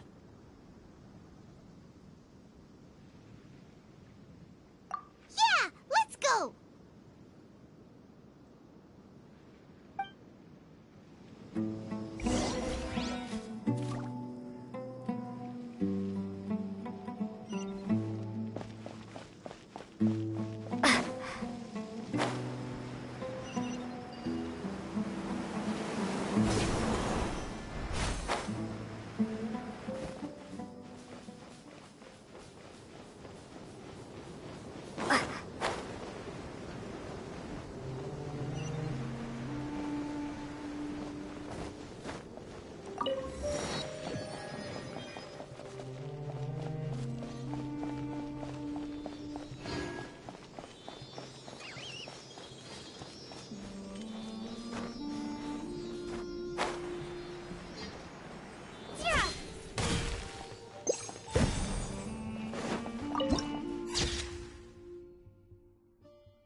Shape.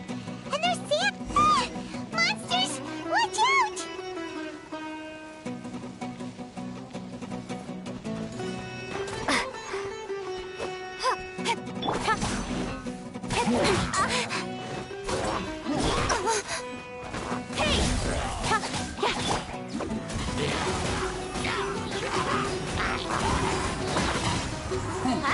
Propagate!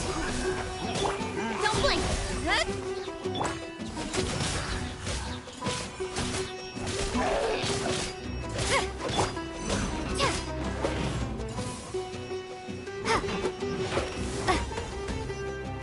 Scatter! Ha!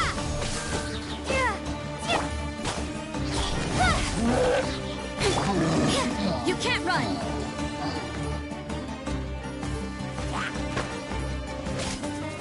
Judgment! Propagate!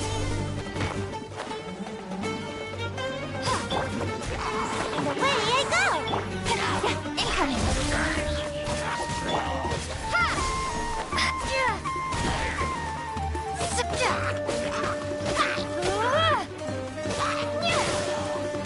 Scatter!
sword from Shadow. You can't run! Propagate! Shatter!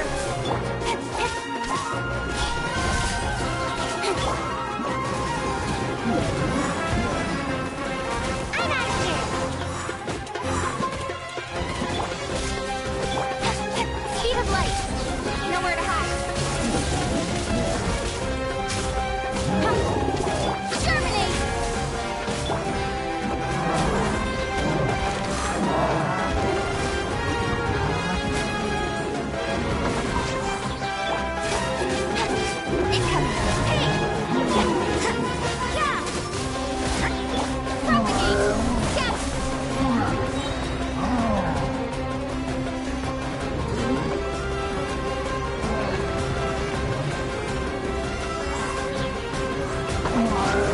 Almost dodged that. Don't blink.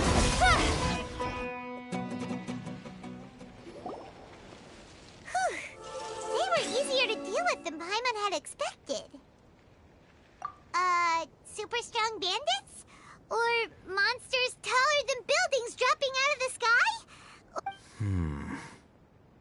He looks super serious. We gotta stay on our A game too. This is the one.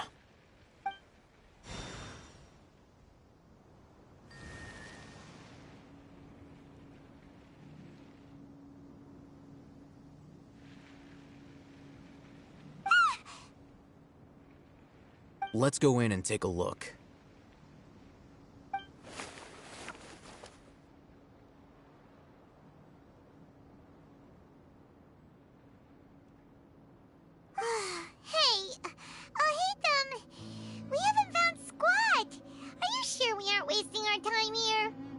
Patience.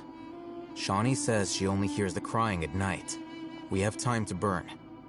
Until then, I'm taking a break. And just like that, he sits down. Wait, he even brought a book to read? What are you reading? Let Paimon see!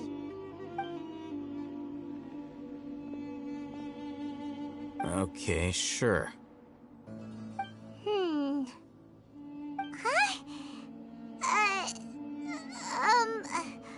The natural position, which is the positional propensity of an entity in natural motion in contrast with an object in forced motion? Huh? When free from external influences, every entity displays the tendency to follow its natural trajectory? So, you got that? Oh, Paimon gives up. You keep reading your book. See ya! How is he so relaxed? Look at him, reading an impossible book in a creepy place like this. Hey, what good is that gonna do for you? You're acting like one of those annoying grown-ups who go around nagging people to focus on... Hey, what gives? Shouldn't you be the one providing for Paimon? Oh, right. Okay, then. Thank you for working so hard and earning so much more. If it weren't for you, Paimon would probably still be floating around in the ocean somewhere. Thank you.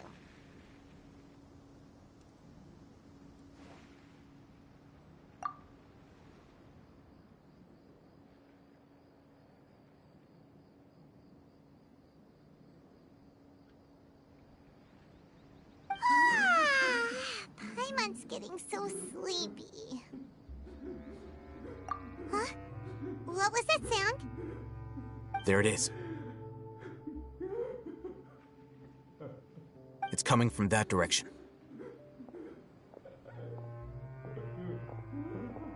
Is the sound coming from here? Huh. Paimon's not seeing anything.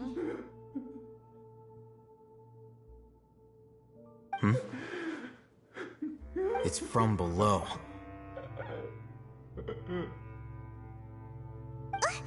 But there's no way we can get down there. Something is off about the interior here.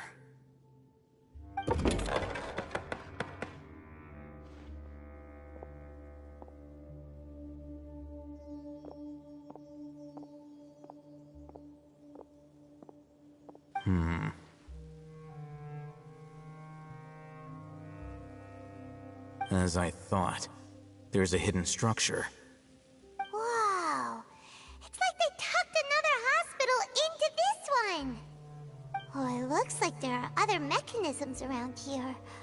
Let's keep exploring.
That's close enough.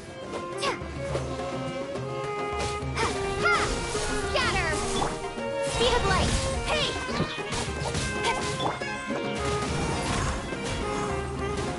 I'll be back. And away I go!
idea. Let's approach him slowly without alarming him.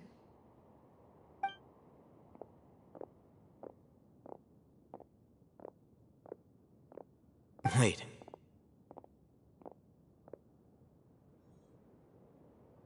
You're...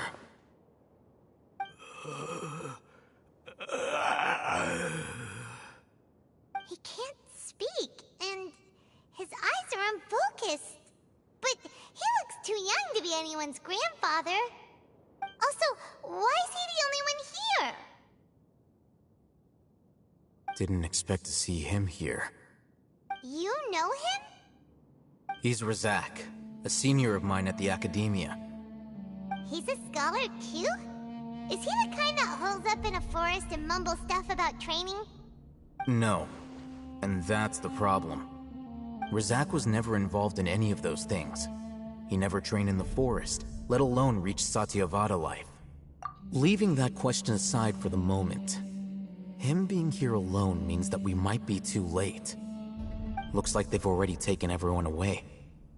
For whatever reason, they left Razak here. Perhaps they simply didn't have time to come back for him. There are drag marks on the ground. They're clearer by the doorway. Someone was forcefully drawing a cart that was loaded with something heavy. Loaded with people? That is one possibility. It looks like they were in a hurry, as if they were afraid of being caught. In their haste, they failed to notice Razak hiding in a corner.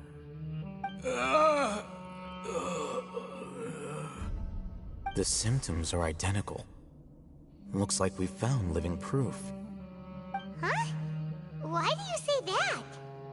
Allow me to jog your memory. Recall your time at Port Ormos. Don't you think his symptoms look familiar?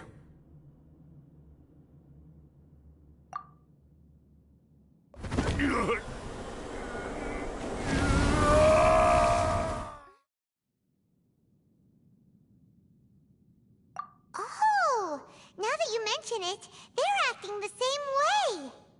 Correct. The Academia is behind all of this. It isn't difficult to deduce their rationale. First, the Academia spread a false rumor of the Scarlet King's resurrection, emphasizing the role of the village keepers, the mad scholars who were exiled to Aru village. These rumors were all the persuasion that the radicals needed, and those based in Aru village leapt into action. Unbeknownst to them, of course, through rounding up the scholars, they were actually helping the Academia. As well as being able to exploit the radicals for their own ends, this scheme has one further advantage to the Academia. All the risks and responsibilities are offloaded onto the Scarlet King's followers. Life for the Desert Dwellers has been brutal ever since the Scarlet King's death all those years ago. Beneath the surface, feelings of desperation are widespread. Many would give everything they have for the prospect of something better. Anyone looking to exploit that for their own ends simply needs to make a few empty promises. Even if complications arise, people will see that those involved are all followers of the Scarlet King and look for no further explanation than differences of belief. A deep-seated mistrust of the desert and everyone in it by the rest of Sumeru will make sure of that. The notion of an Academia plot wouldn't even cross their minds. It may seem like a simple strategy, but it is able to work wonders under Sumeru's current circumstances. Oh, that makes a lot of sense. It's in line with the village chief's theory, too. But there's still one very important question. Wasn't it the Academia that brought the scholars to Aru village in the first place? Why does it want them back now? Throughout this process, one thing has changed. The scholars' identity. First, they were scholars. Then, they became lunatics. After that, they were exiles. And finally, they become missing persons. An exile is still patently a living, breathing human being. But when someone becomes a missing person, that is brought into question. If you can't find someone, you have no way of knowing what exactly happened to them. That makes missing people an ideal resource. Resource? For what exactly? One possibility is that the information in their brains could be extracted into knowledge capsules. Extracted? You mean canned knowledge comes from people's brains? With the technology of the Sumeru Academia, it's entirely possible. Perhaps the process caused them great suffering, which is why they cry out in the dead of night, when no one is watching them. So, the human brain... Nope, nah, Paimon doesn't want to think about this. I'm the Academia scribe, after all. I'm familiar with their projects. Anyway, judging by Razak's state, the contents of a divine knowledge capsule were extracted from his mind, but something went wrong in the process. Or perhaps his curiosity got the better of him, and he used such a capsule for himself. Paimon's a little confused. Can they just use anyone's brain?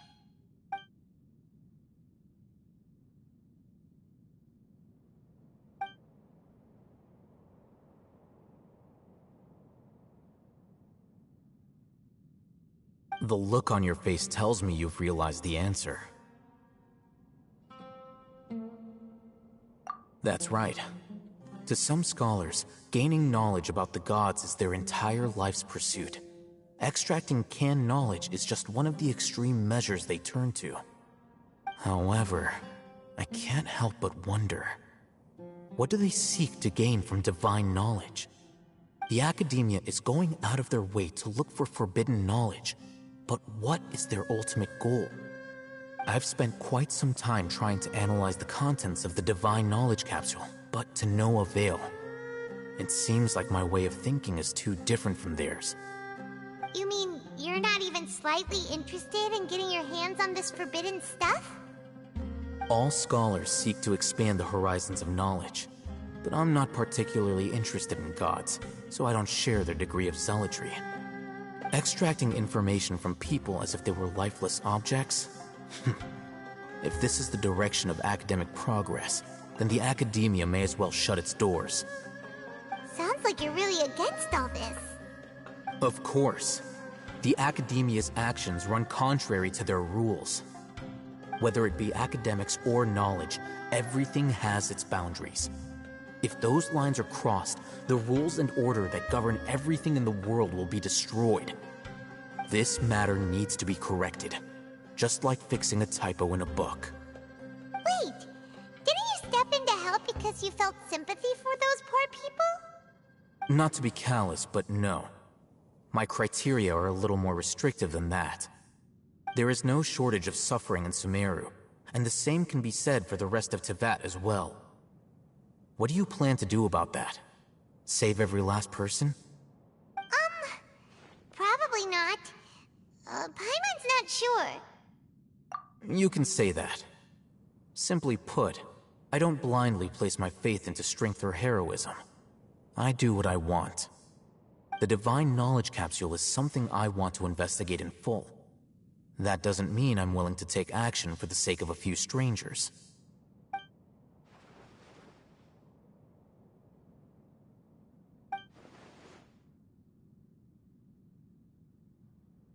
Paimon's been wanting to say this for a while. There are a lot of bad guys in the Academia, but you're not one of them. You're their weirdo. You're probably right. Though I must say, I quite enjoy this feeling of being the odd one out. Uniqueness is also an asset, is it not? Wow, that's a great way to think about it. Paimon's really impressed. If only Miss Shani had a similar mindset, her life would definitely be a lot easier. I'm just a more likable person than her in general. There's nothing more to it than that.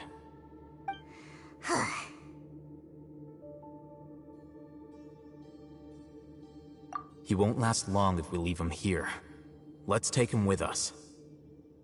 We'll work out our next step after we return to Aru Village.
We're back! You must be tired. You should rest and take some water. What's the situation? Who's this? Unfortunately, somebody who's too young to take on the role of Isak's grandfather. Nevertheless, he's one of the people we're trying to find.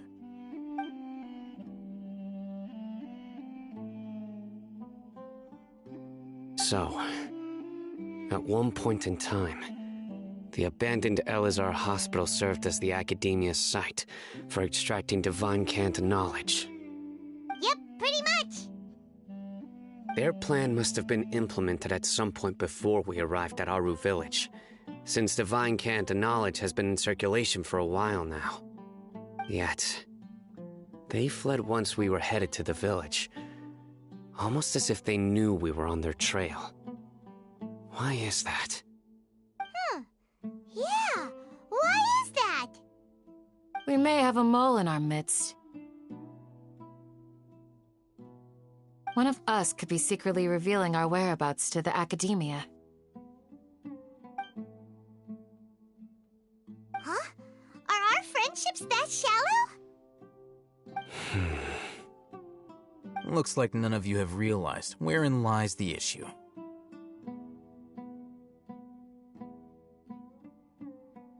Sino, you're the reason why they can predict our movements. Wait, what's that supposed to mean? Choose your next words very carefully. It is simply a logical inference. I have my reasons. So what you're saying is... Sino's the mole. Interesting. And here I thought you were the most suspicious one, Alhaitham, since you were always acting alone. I know. You have a point, but I realized something as we were returning from the hospital. Sino isn't like any of us. What are you trying to say? Do you still remember who you are, General Mahamatra? As a Matra, you are no doubt privy to certain kinds of information. Before you can take action against someone, you are required to have all the facts available, including the less than savory details. Simply put, the Academia has traditionally allowed you access to a wealth of sensitive information. Knowing their modus operandi, wouldn't you expect them to take precautions against you? If you want to raise a vicious wolf, you need to make sure that you can avoid its bite. The Academia is monitoring me? It's not that simple. The Academia has eyes all over Sumeru, but they have a special protocol for dealing with you. Every so often comes a Nyagarbaha Day. On this day, the Academia enters new information into the Akasha through knowledge capsules. I remember seeing the thick notebook next to the control panel once.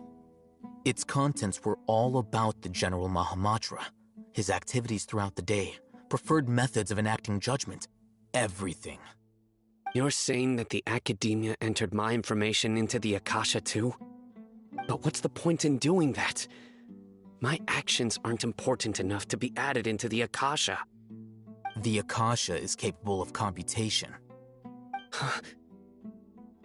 The Akasha's algorithms are entirely capable of predicting your movements using the data entered. When you would depart, the route you would follow, your destination. It knew all of this. It predicted my every move. The Academia has been watching you longer than you think.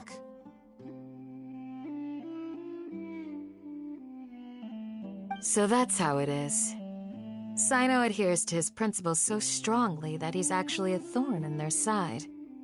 Tenacity of will and steadfast faith are worthless to the Academia. They need scholars who are easily pliable and mindlessly go after anything they can profit from. Sino, don't take it to heart. This just proves how much of a trustworthy ally you are. They escaped because of me.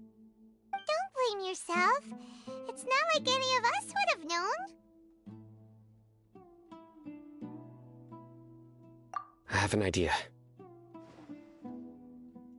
If they predicted my movements, then I might be able to guess where they went. Whoa, you bounced back fast.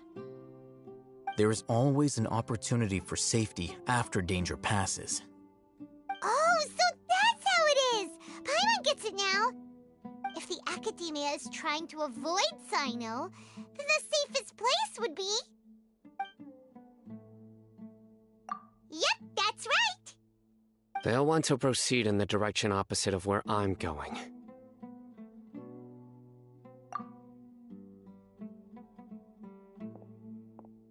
I must go. There's also something I want to investigate. Let's go, guys! After him! Please, wait! I want to go too! You want to go too?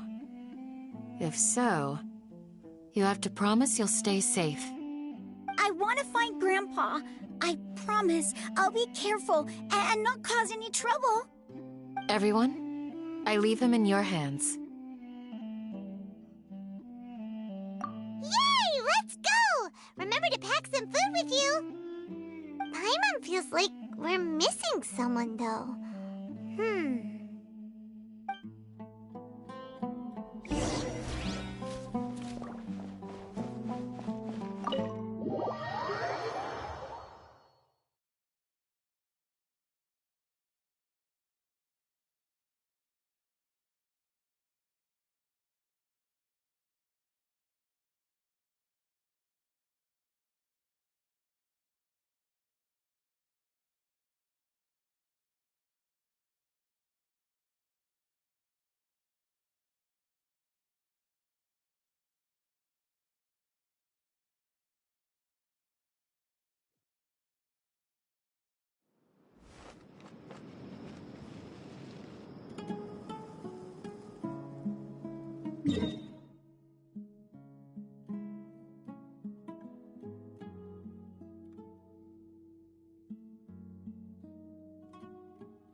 So, where do we go from here? Yes. After leaving the village, we should head straight toward the desert.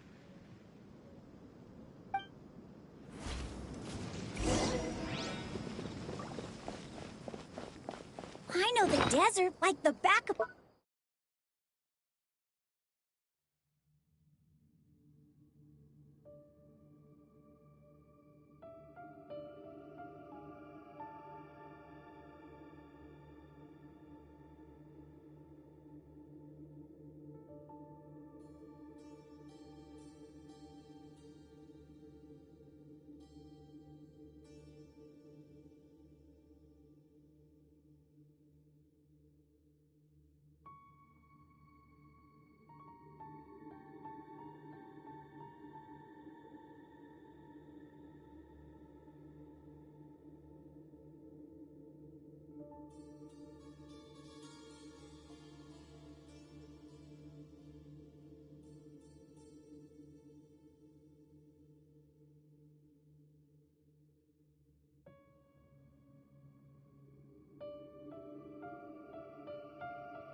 play here a lot? Yep. One time, Grandpa almost got lost in the desert, but I was the one who brought him back.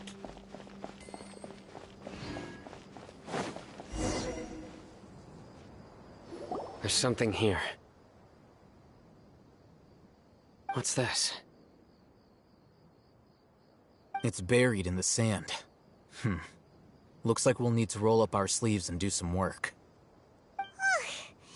And Paimon thought running around everywhere was already enough work. Okay.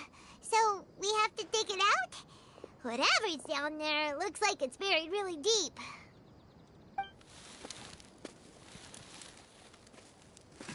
These are likely fragments of an Academia-developed device, something akin to a headset.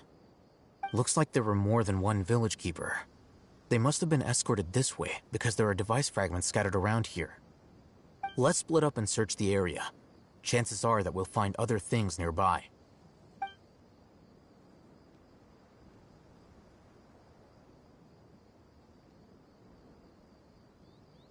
Is this what we're searching for?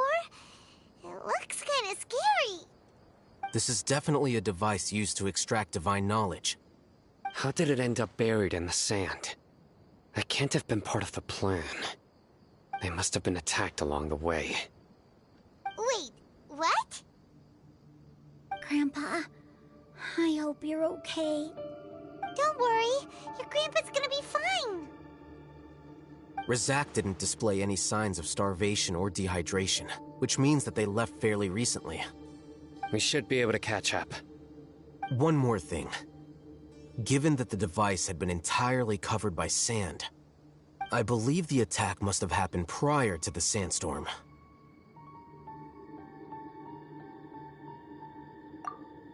Let's keep going. They can't have gone far.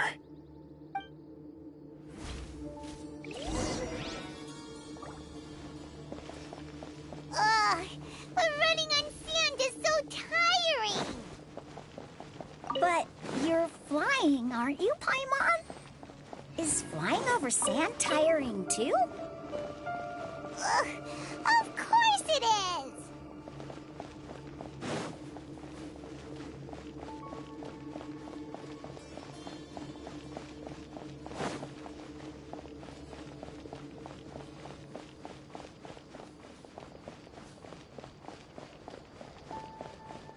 Voices, over there. It sounds like an argument. Whoa, you have really good ears.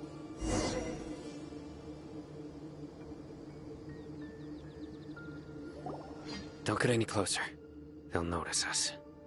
Dia's talking with the Eremites? Very interesting.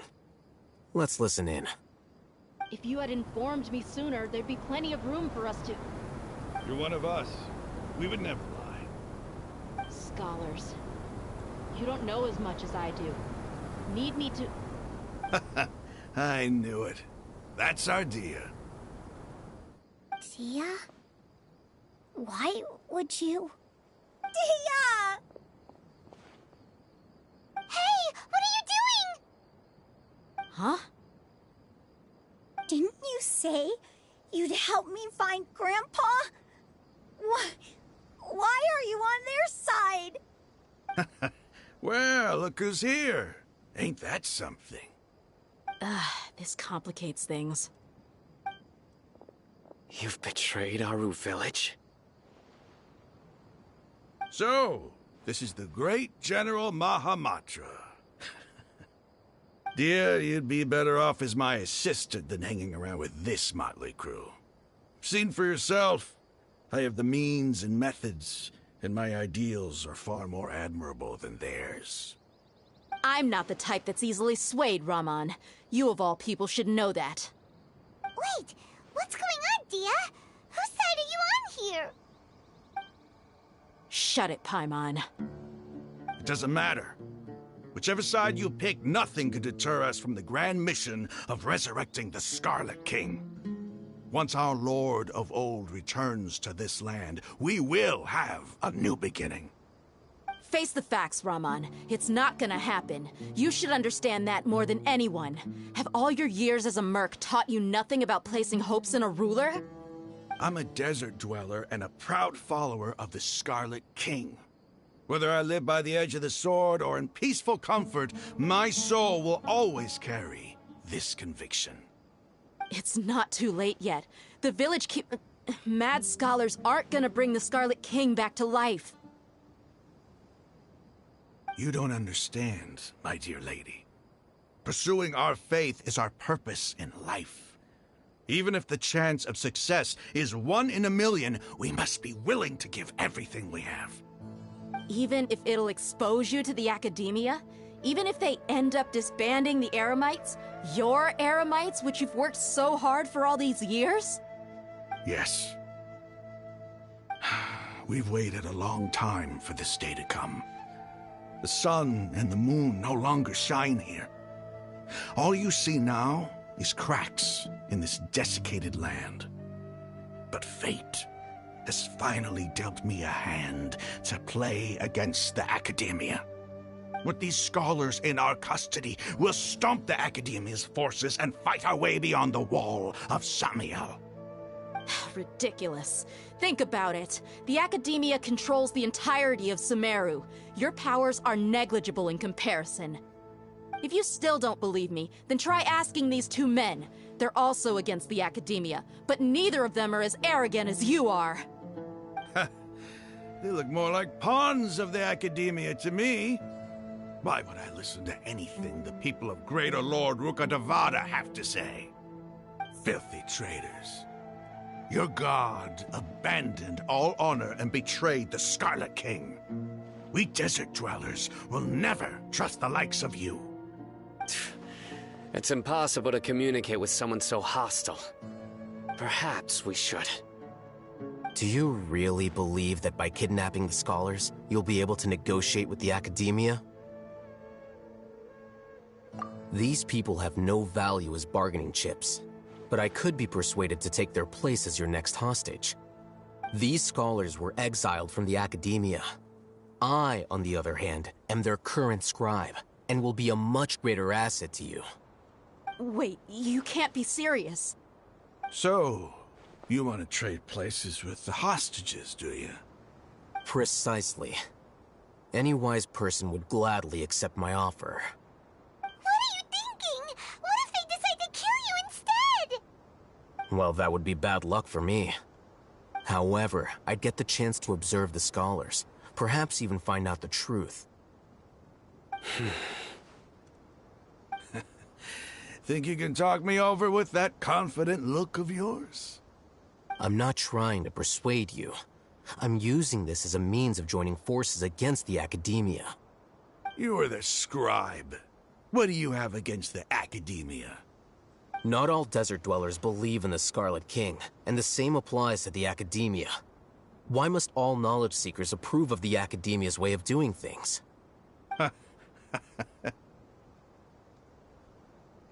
You Academia scum. Every last one of you is nothing but a hypocrite, just like everyone else on the other side of that wall. I've made myself clear enough. I won't listen to another word from the Dendro Archon's people. Not so fast. I'll hate them.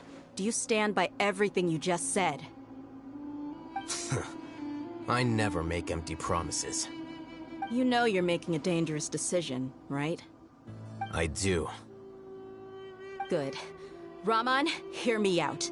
These people are my friends. Maybe you can't take the followers of the Dendro Archon at their word, but what about me? Do you trust me? We've known each other for years.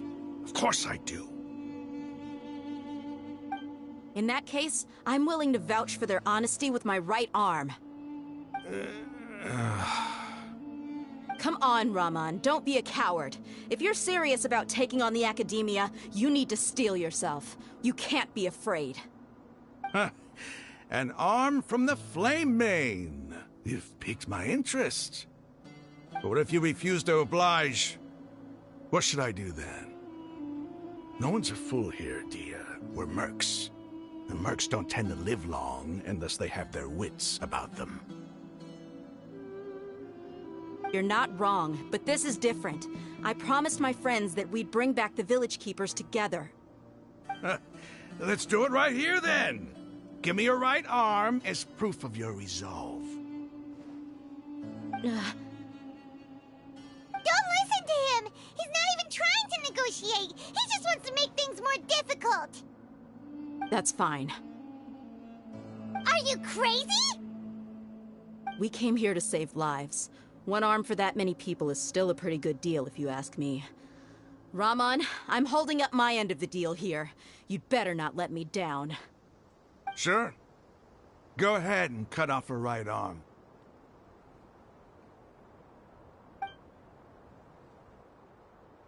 No! Dia! What are you gonna do? Think of something! You don't have to go this far. That's not for you to decide. Do it!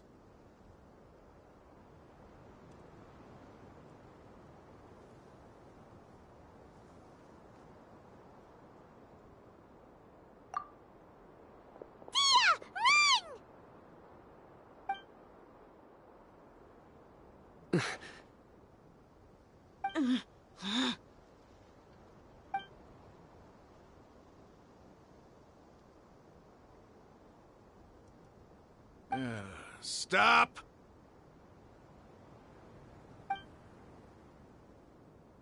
What's wrong? Can't do it?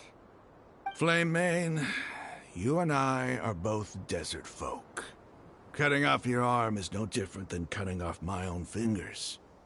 Where's the sense in cutting my own kin to pieces? You've shown me that you're serious. Go on now, take your friends and leave. Meet me in the desert at noon tomorrow.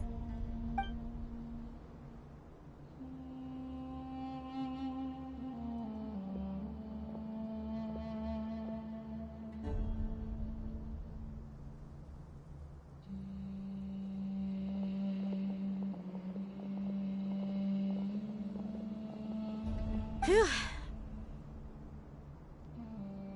I was really counting on him not going through with it. Dia! That was crazy! Have you all lost your minds? What if he'd actually cut your arm off? Then I just have to hold my claymore with my left arm.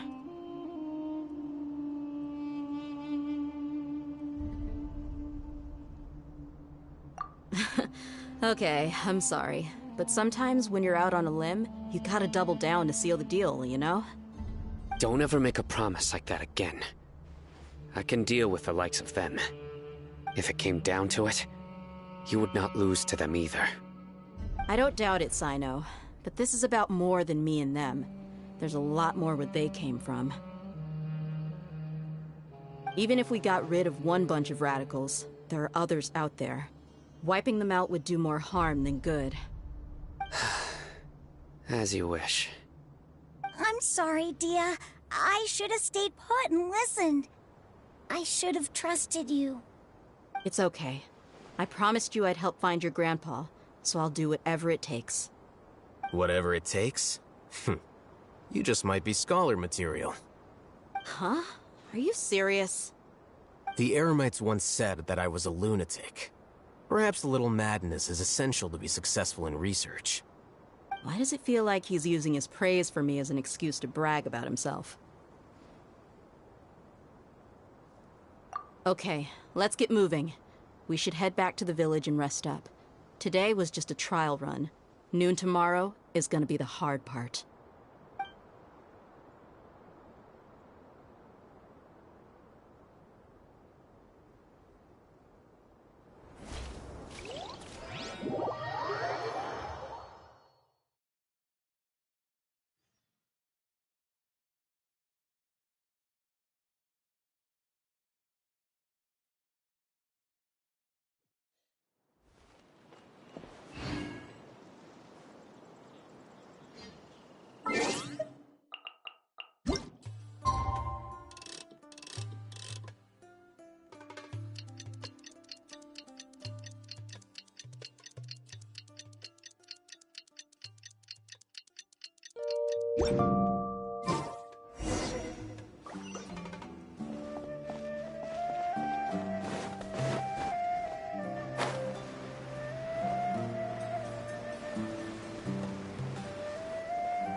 Looks like we have everyone here. Isak, are you sure you want to come with us? I'll watch from a safe distance. Dia, I want to be there to bring Grandpa home. Okay, let's go then. Dia, wait. What's the matter? I heard that you were quite reckless yesterday. No more of that today, understood? Or I'll be very upset with you. Fine.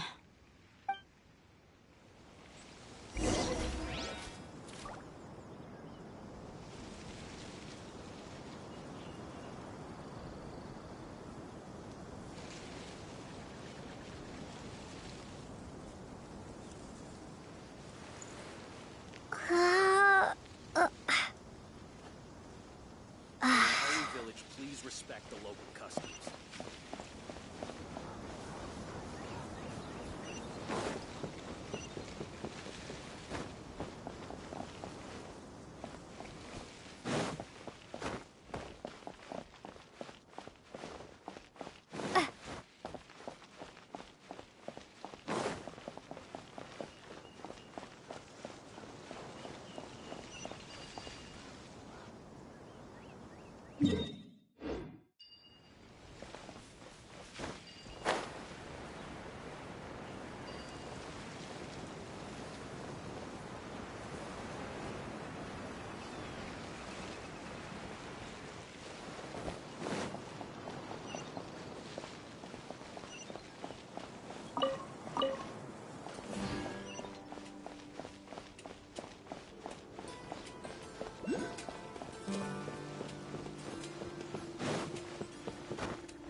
That's close enough. A new punching bag.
Huh. They got here before us. Uh-oh. Is it because Paimon overslept by 5 minutes and held everyone up? Is everything ready? Absolutely. Although, you brought fewer people than I imagined. Bring him over.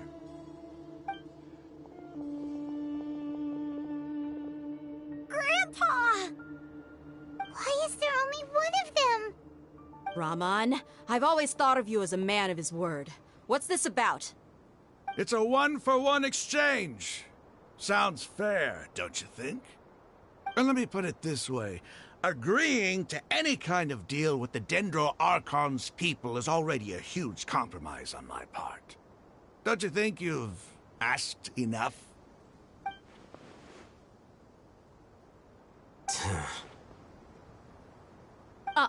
You stay right there!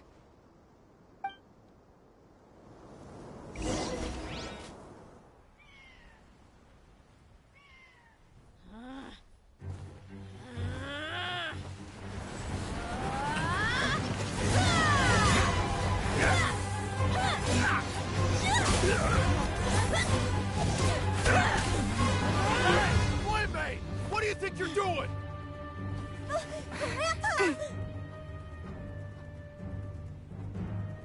Don't you see this blade here? You coward! Why are your hands shaking? Wait a second! It's a earthquake!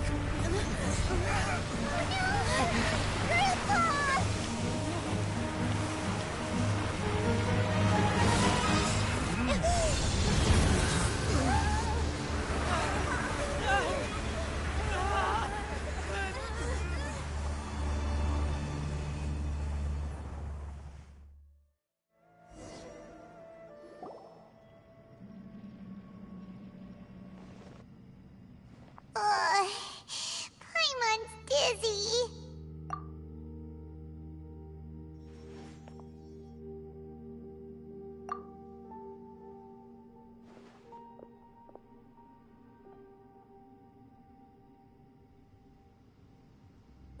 This day's going just great. What a nuisance. The sand dune collapsed. I saw an energy field. The village keeper protected us. It glowed green with Dendro.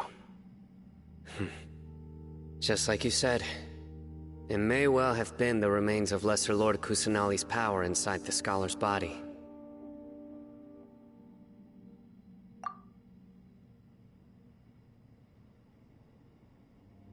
The Dendro Archon.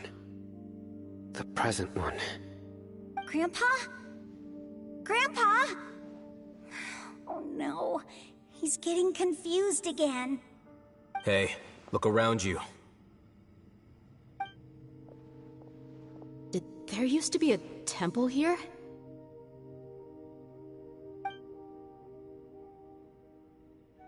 It seems that when the sand dune collapsed, it exposed these underground structures. The symbols on the gate belong to the Scarlet King's civilization. This structure must be ancient. Over time, the sandstorms completely buried it and left it in the state we see now. It could have been an underground palace in the distant past. Oh, a miracle. Praise the Scarlet King! What's he doing here? And his men too? They must have fallen down here with us. Pretty lucky if you ask me. Most of them seem in really bad shape. Except for him. He got off lightly. Mind your head. No, this isn't the time for conflict. Our exalted lord has shown us the way to his sacred palace. He's not actually gonna go in there, is he? As it happens, I want to take a look inside too. What are you doing? Don't you think it's curious? 1 minute, Lesser Lord Kusanali's power protects us from harm, and the next, remnants of the Scarlet King's civilization appear. 2 major deities are vying to showcase their power to us. It would be a shame not to witness them both. Paimon thought you weren't interested in gods. Indeed. In my view, gods are just a higher form of living being. Or creature, you could say. New discoveries are always worth investigating. Whether they have anything to do with gods is neither here nor there. Raman, what are you gonna do about your men? I'll just let them lay here. The Scarlet King will take care of his people. Right now, I'm going inside.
It's full of life here.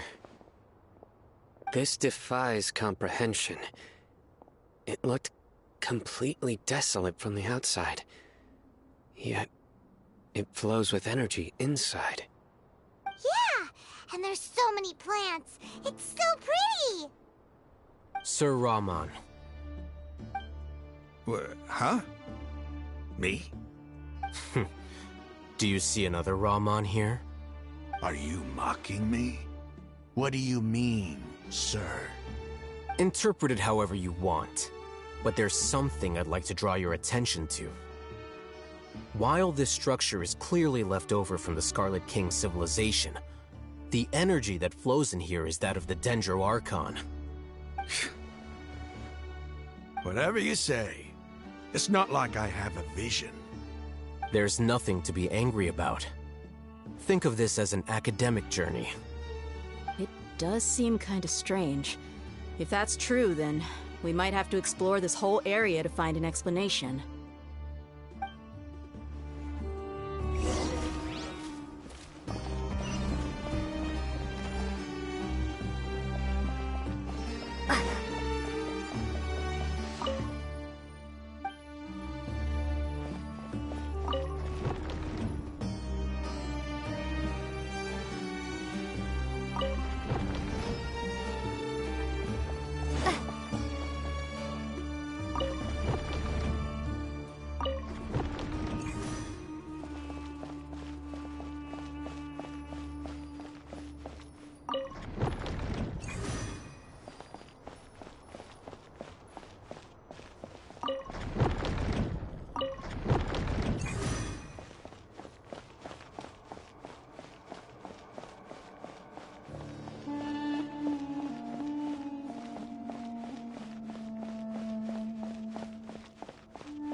You can't run!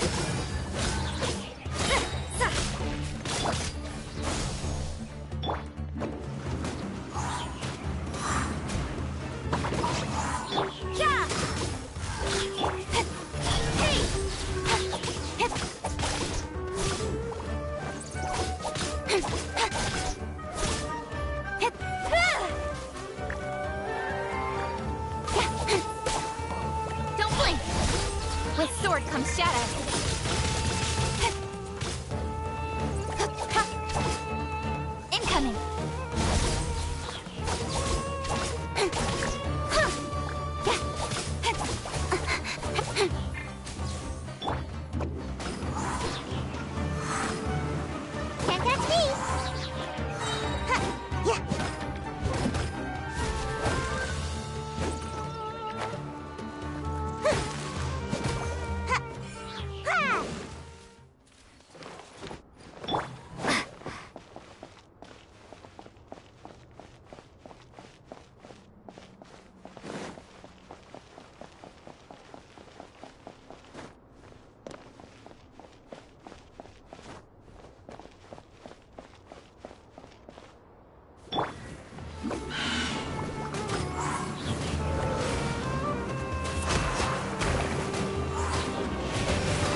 You can't run!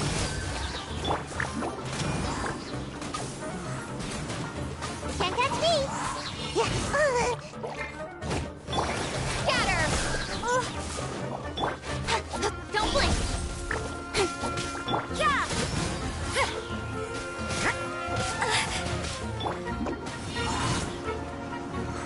And away I go! Yeah, you can't run!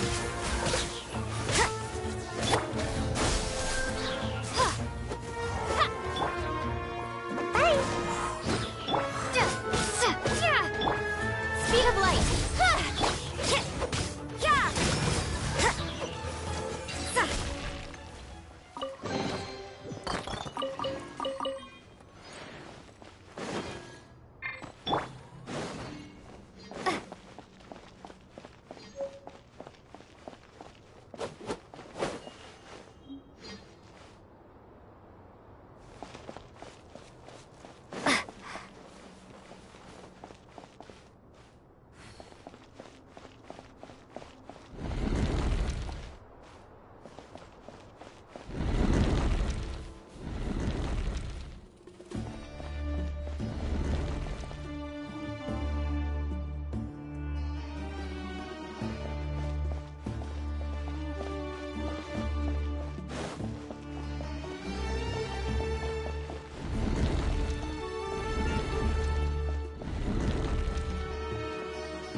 Incoming!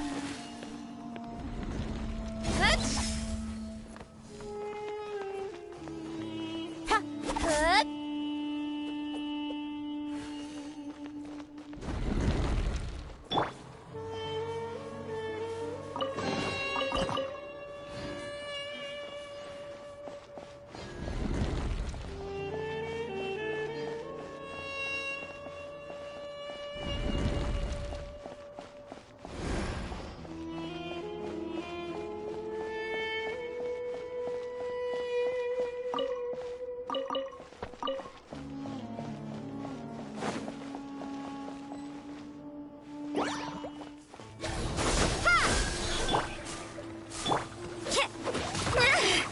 You can't run!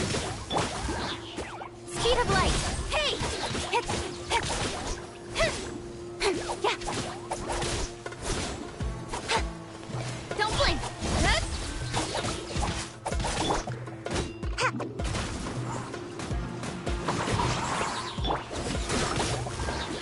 Lights out!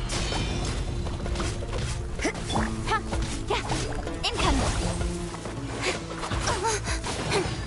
With sword comes shadow.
about to pass out over. Yeah! Propagate! Speed of light! Hey!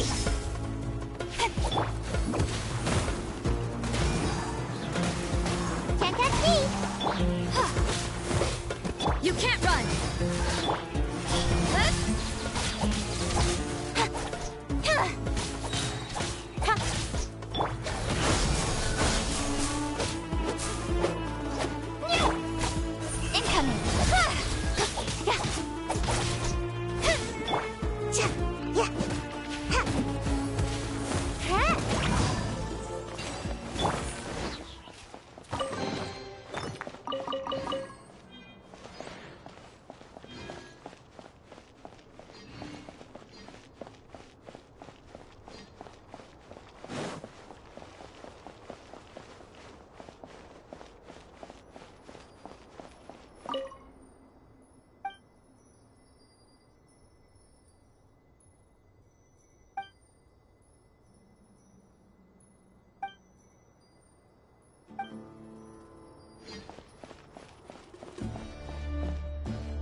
of light! Hey!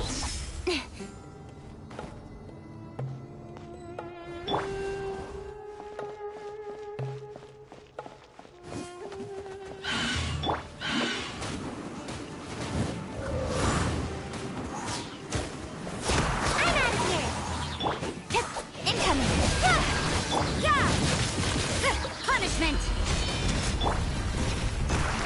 Cut to the chase!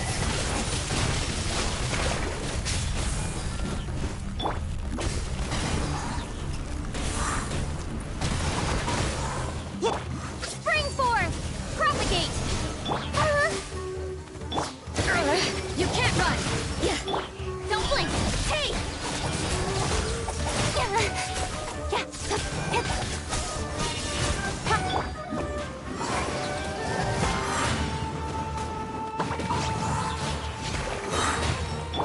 Speed of light!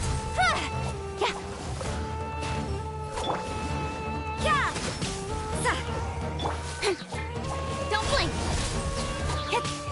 And away I go! Scatter! Speed of light!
Incoming!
It's a sight to see.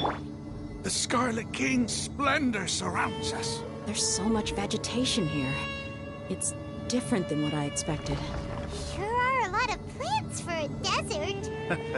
That's what I call divine providence of the Scarlet King.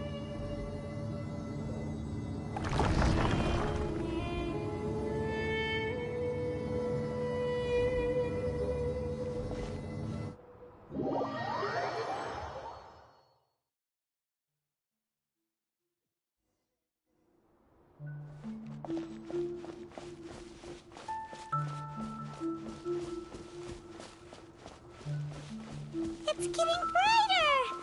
Oh, it looks so beautiful!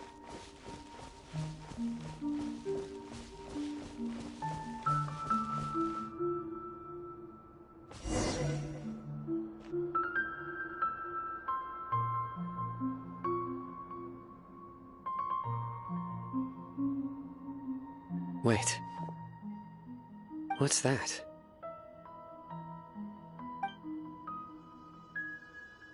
A load of flowers. And it looks like there's something among them. Oh, these are Scarlet King runes. They left something behind. Yes. It's an elegy written in an ancient script. What does it say? Here lies our faithful priest Kasala. His wisdom is a miracle among the people, deserving of high praise and admiration. You can read ancient Scarlet King script?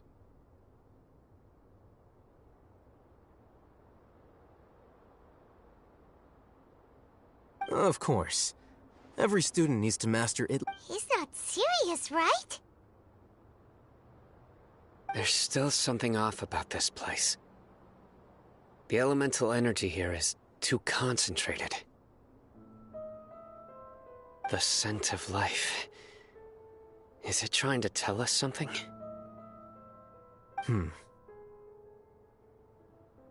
Is this it? Analyzing.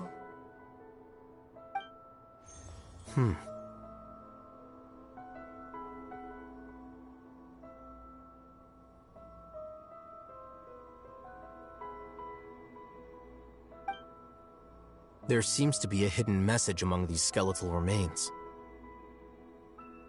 Excellent. There's a device from the Scarlet King's civilization in this gravesite. I'll transmit the information over and project it for everyone to see. Isn't sharing knowledge against the Academia's rules? Yes.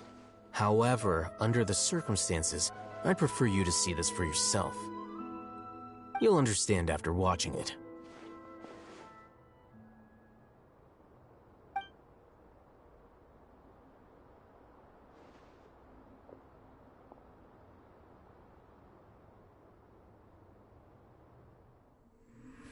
Civilization is born of knowledge, but so too can knowledge be its demise. A disaster caught us unaware. It was knowledge that did not belong to this world. The Scarlet King brought this forbidden knowledge into our world, and it quickly spread like a plague. People's minds were filled with crazed whispers. Dark gray scales spread across their bodies. Even the land was stripped of its vigor. Only a desperate, deathly silence remained. Were it not for greater Lord Rukkhadevata from the forests, the damage would have been irreversible. She summoned the priests to build temples and infused into them the divine power of life. The disaster was miraculously tempered, and the embers of our civilization were preserved in Aru village. Alas, the miracle could not last.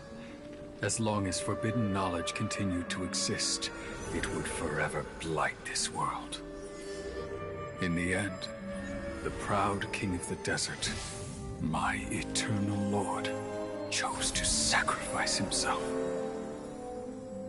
I have spent my whole life since guarding one of these many temples. But now, my duty is coming to an end.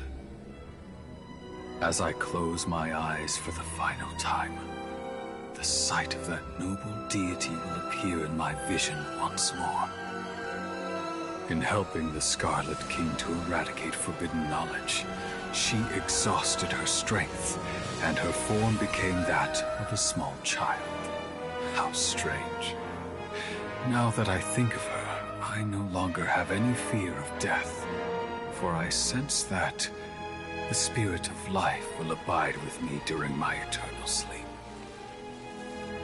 Children of the desert, cling no longer to past grievances, but hold tight to the memory of this act of benevolence. What was that?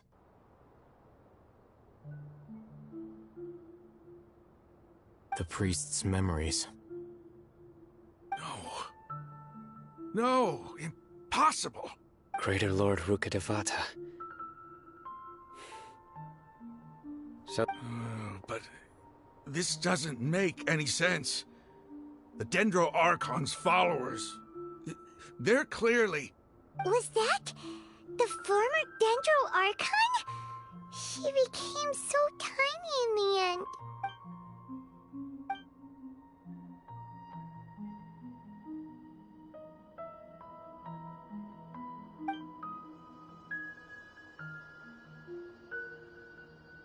You might be distrustful of the Akasha, but there's no reason for you to doubt the Scarlet King's technology.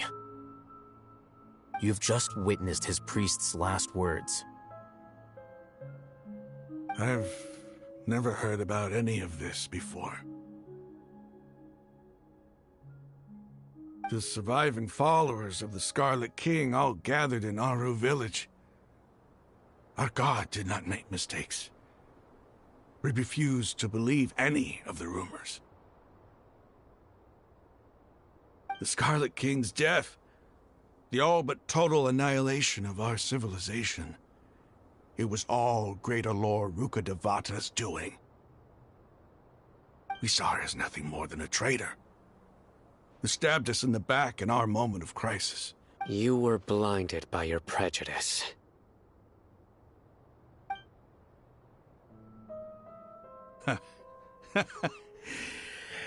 If I hadn't seen this for myself, if I hadn't witnessed his last words with my own eyes, ears, and heart,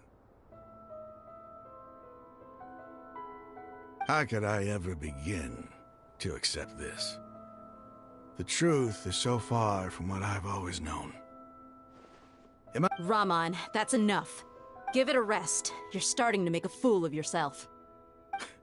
Dia, tell me, my Eremites and I, what are we even fighting for?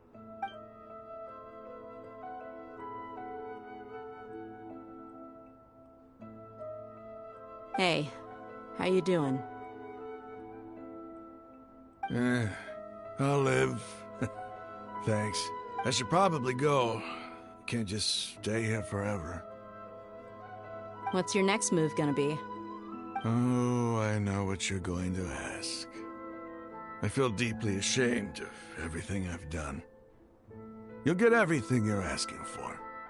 But please, give me some time. After everything that's happened here today, somehow I need to explain it to the others. It's not gonna be easy. Well, I guess that's for me to deal with. Dia, this is where our camp's located. Make a note of it.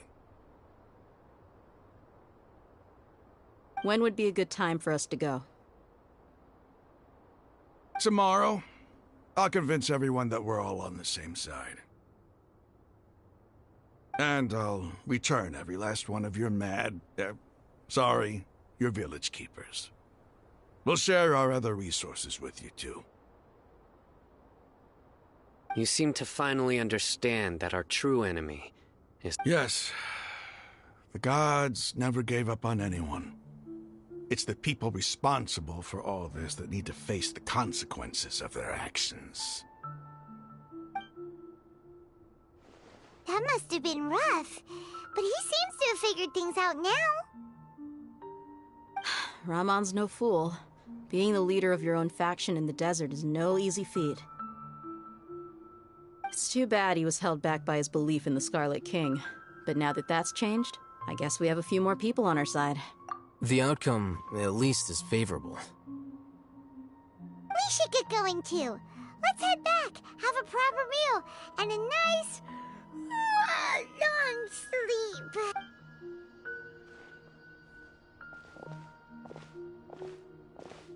Sino, we're leaving! Stop yelling.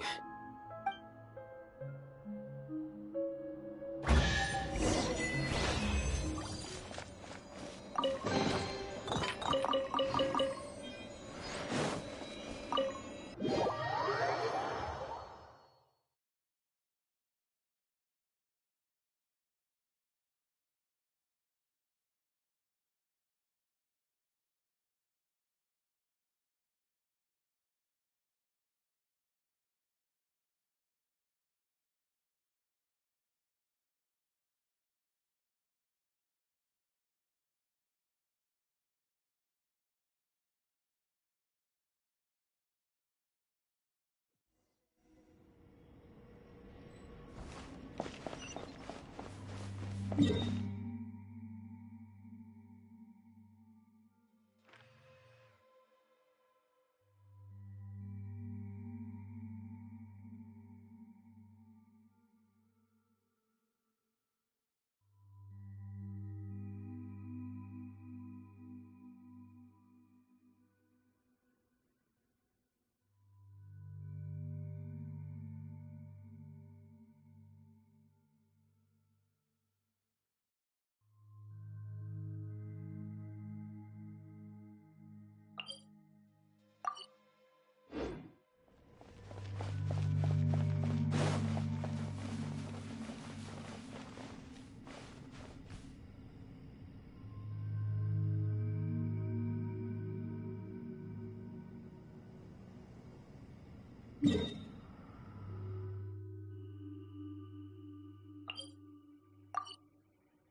Rahman, we're here.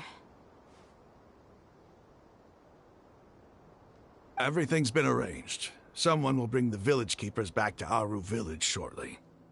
I guess all I can say now is, thanks for agreeing to help. Don't mention it. I think we can both agree you went to hell and back for it. But we share a common cause now. From here on out, we're allies. Where are the perpetrators? I'll bring you to them. Follow me.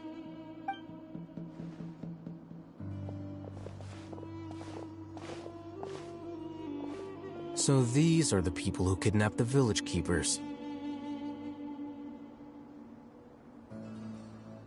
Oh no, it's the scribe! There's no need to yell. No one can help you now. We've been all over the desert trying to find you! That's right.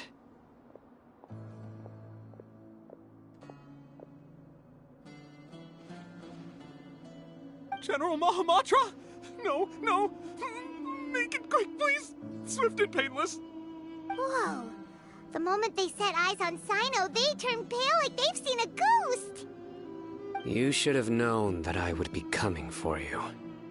Wait, we were just following orders! You know what I'm talking about, right? There's no way we could have done all this by ourselves! No, not Sino! He's gonna tear us limb from limb! I could do worse. Please have mercy! Start talking. Otherwise, I'll have to resort to other methods. So, your superiors have kept you quite busy recently. Why? What are they trying to accomplish? They wanted to extract canned knowledge. Don't play dumb. You know what I'm really asking. They extract divine canned knowledge. Then what? I really don't know how to explain it. Well, you better start talking or you'll be sorry! You don't want to make things any more difficult for yourself, do ya? Be my guest. Huh? Uh-huh. That sure didn't sound like a fancy metaphor or anything. You're serious, aren't you? How did you know? There's no use hiding it now. Yes, you're right. The Academia is working on an important and potentially world-changing project. They are creating a new god. A god that will belong to them and to the people of Sumeru.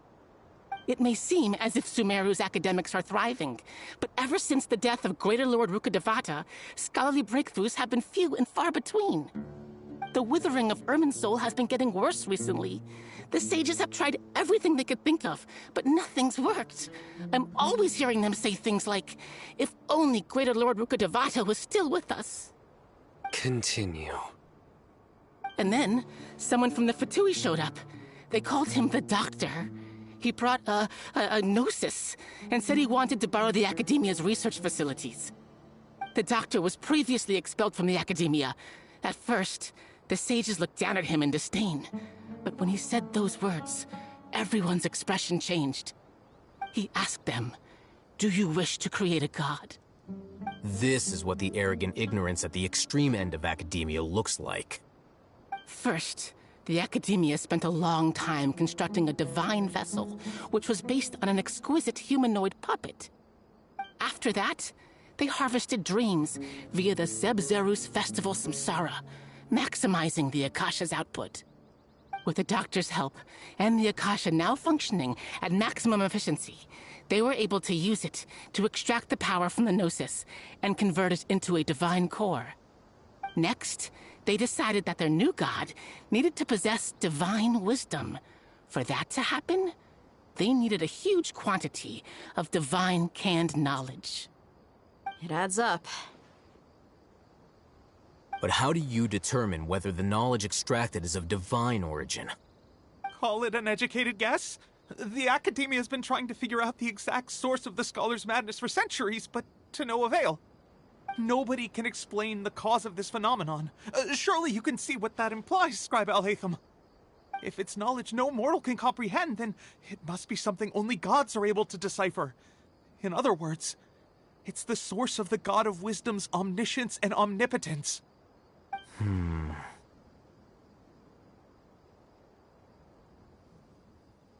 You must have noticed by now. The Academia doesn't care about who their god is. It's the ability to exercise control over knowledge and wisdom that matters. It is as if they are cursed with a desire for omniscience and omnipotence that burns in their blood. Some organisms demonstrate phototaxis, and thus orient their entire lives in respect to sources of light. For the sages, their only source of hope is the existence of a deity who embodies the acme of wisdom. This is but a form of phototaxis. For many scholars, the absence of a god of wisdom means stumbling in the darkness for the duration of their lives. Then what does Lesser Lord Kusanali mean to you? Is she not a true god present in this world? If you already have a new god, why try to create another one? From the beginning, the Academia has never treated her as a god. When the Academia first discovered Lesser Lord Kusanali, the newborn god of wisdom, the sages hoped that she would be as wise as Greater Lord Rukkhadevata. But upon evaluation, they found that at the time she possessed no more intelligence than any ordinary human child. The sages never had a ruder awakening. This forced them to accept that Greater Lord Rukkhadevata had indeed passed away. Not to mention that Lesser Lord Kusanali's gnosis had been used to power the Akasha this entire time. By herself, she has neither an Archon's raw power, nor the spectacular insight expected of a god of wisdom. Slowly but surely, people began to forget about her existence. So, this is the path the sages have chosen.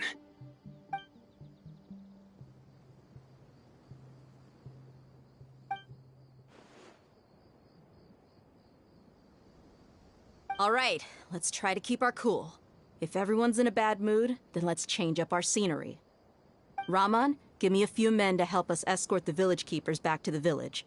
And these two scholars, they're coming too. Sure, as you wish.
The village keepers you found have all been returned to their homes, and each one has a dedicated caregiver to look after them. The two new scholars are being kept under close supervision, too. Really great work, everyone. The atmosphere is so heavy.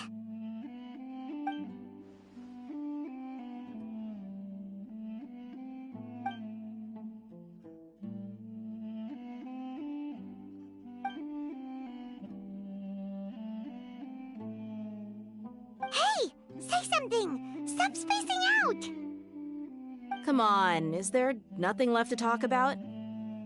In that case, let's all get some water and try to think about something else.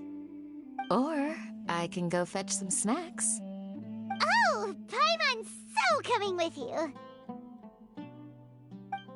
Do you have any plans, Traveler? Gods above, you're not talking about work, are you?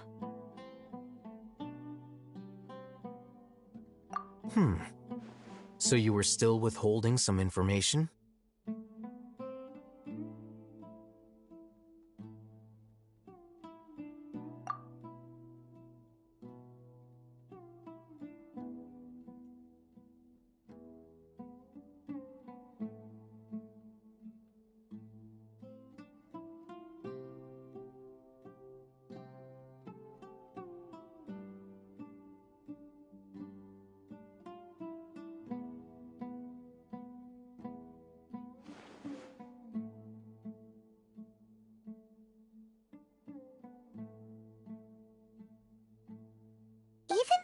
lived through all of this firsthand, it still feels super surreal to hear you talk about it again.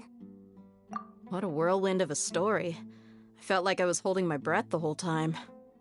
It seems like there will be more issues to face in the days ahead than I had anticipated. Still, now's a good time to make our next move. Now that Ramon's joined us, we'll be an even stronger team. It's time to make a plan. Indeed. These events are a flagrant transgression of the rules in every sense. We cannot allow it to continue. So, everyone, are we on the same page? Crush the sages and rescue our god. That is our ultimate goal. Well, let's brainstorm a little more about what other resources we can draw on. The next time we gather here, we must have a solid plan. Yep, it'll work out for sure.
Your memory is superior to mine.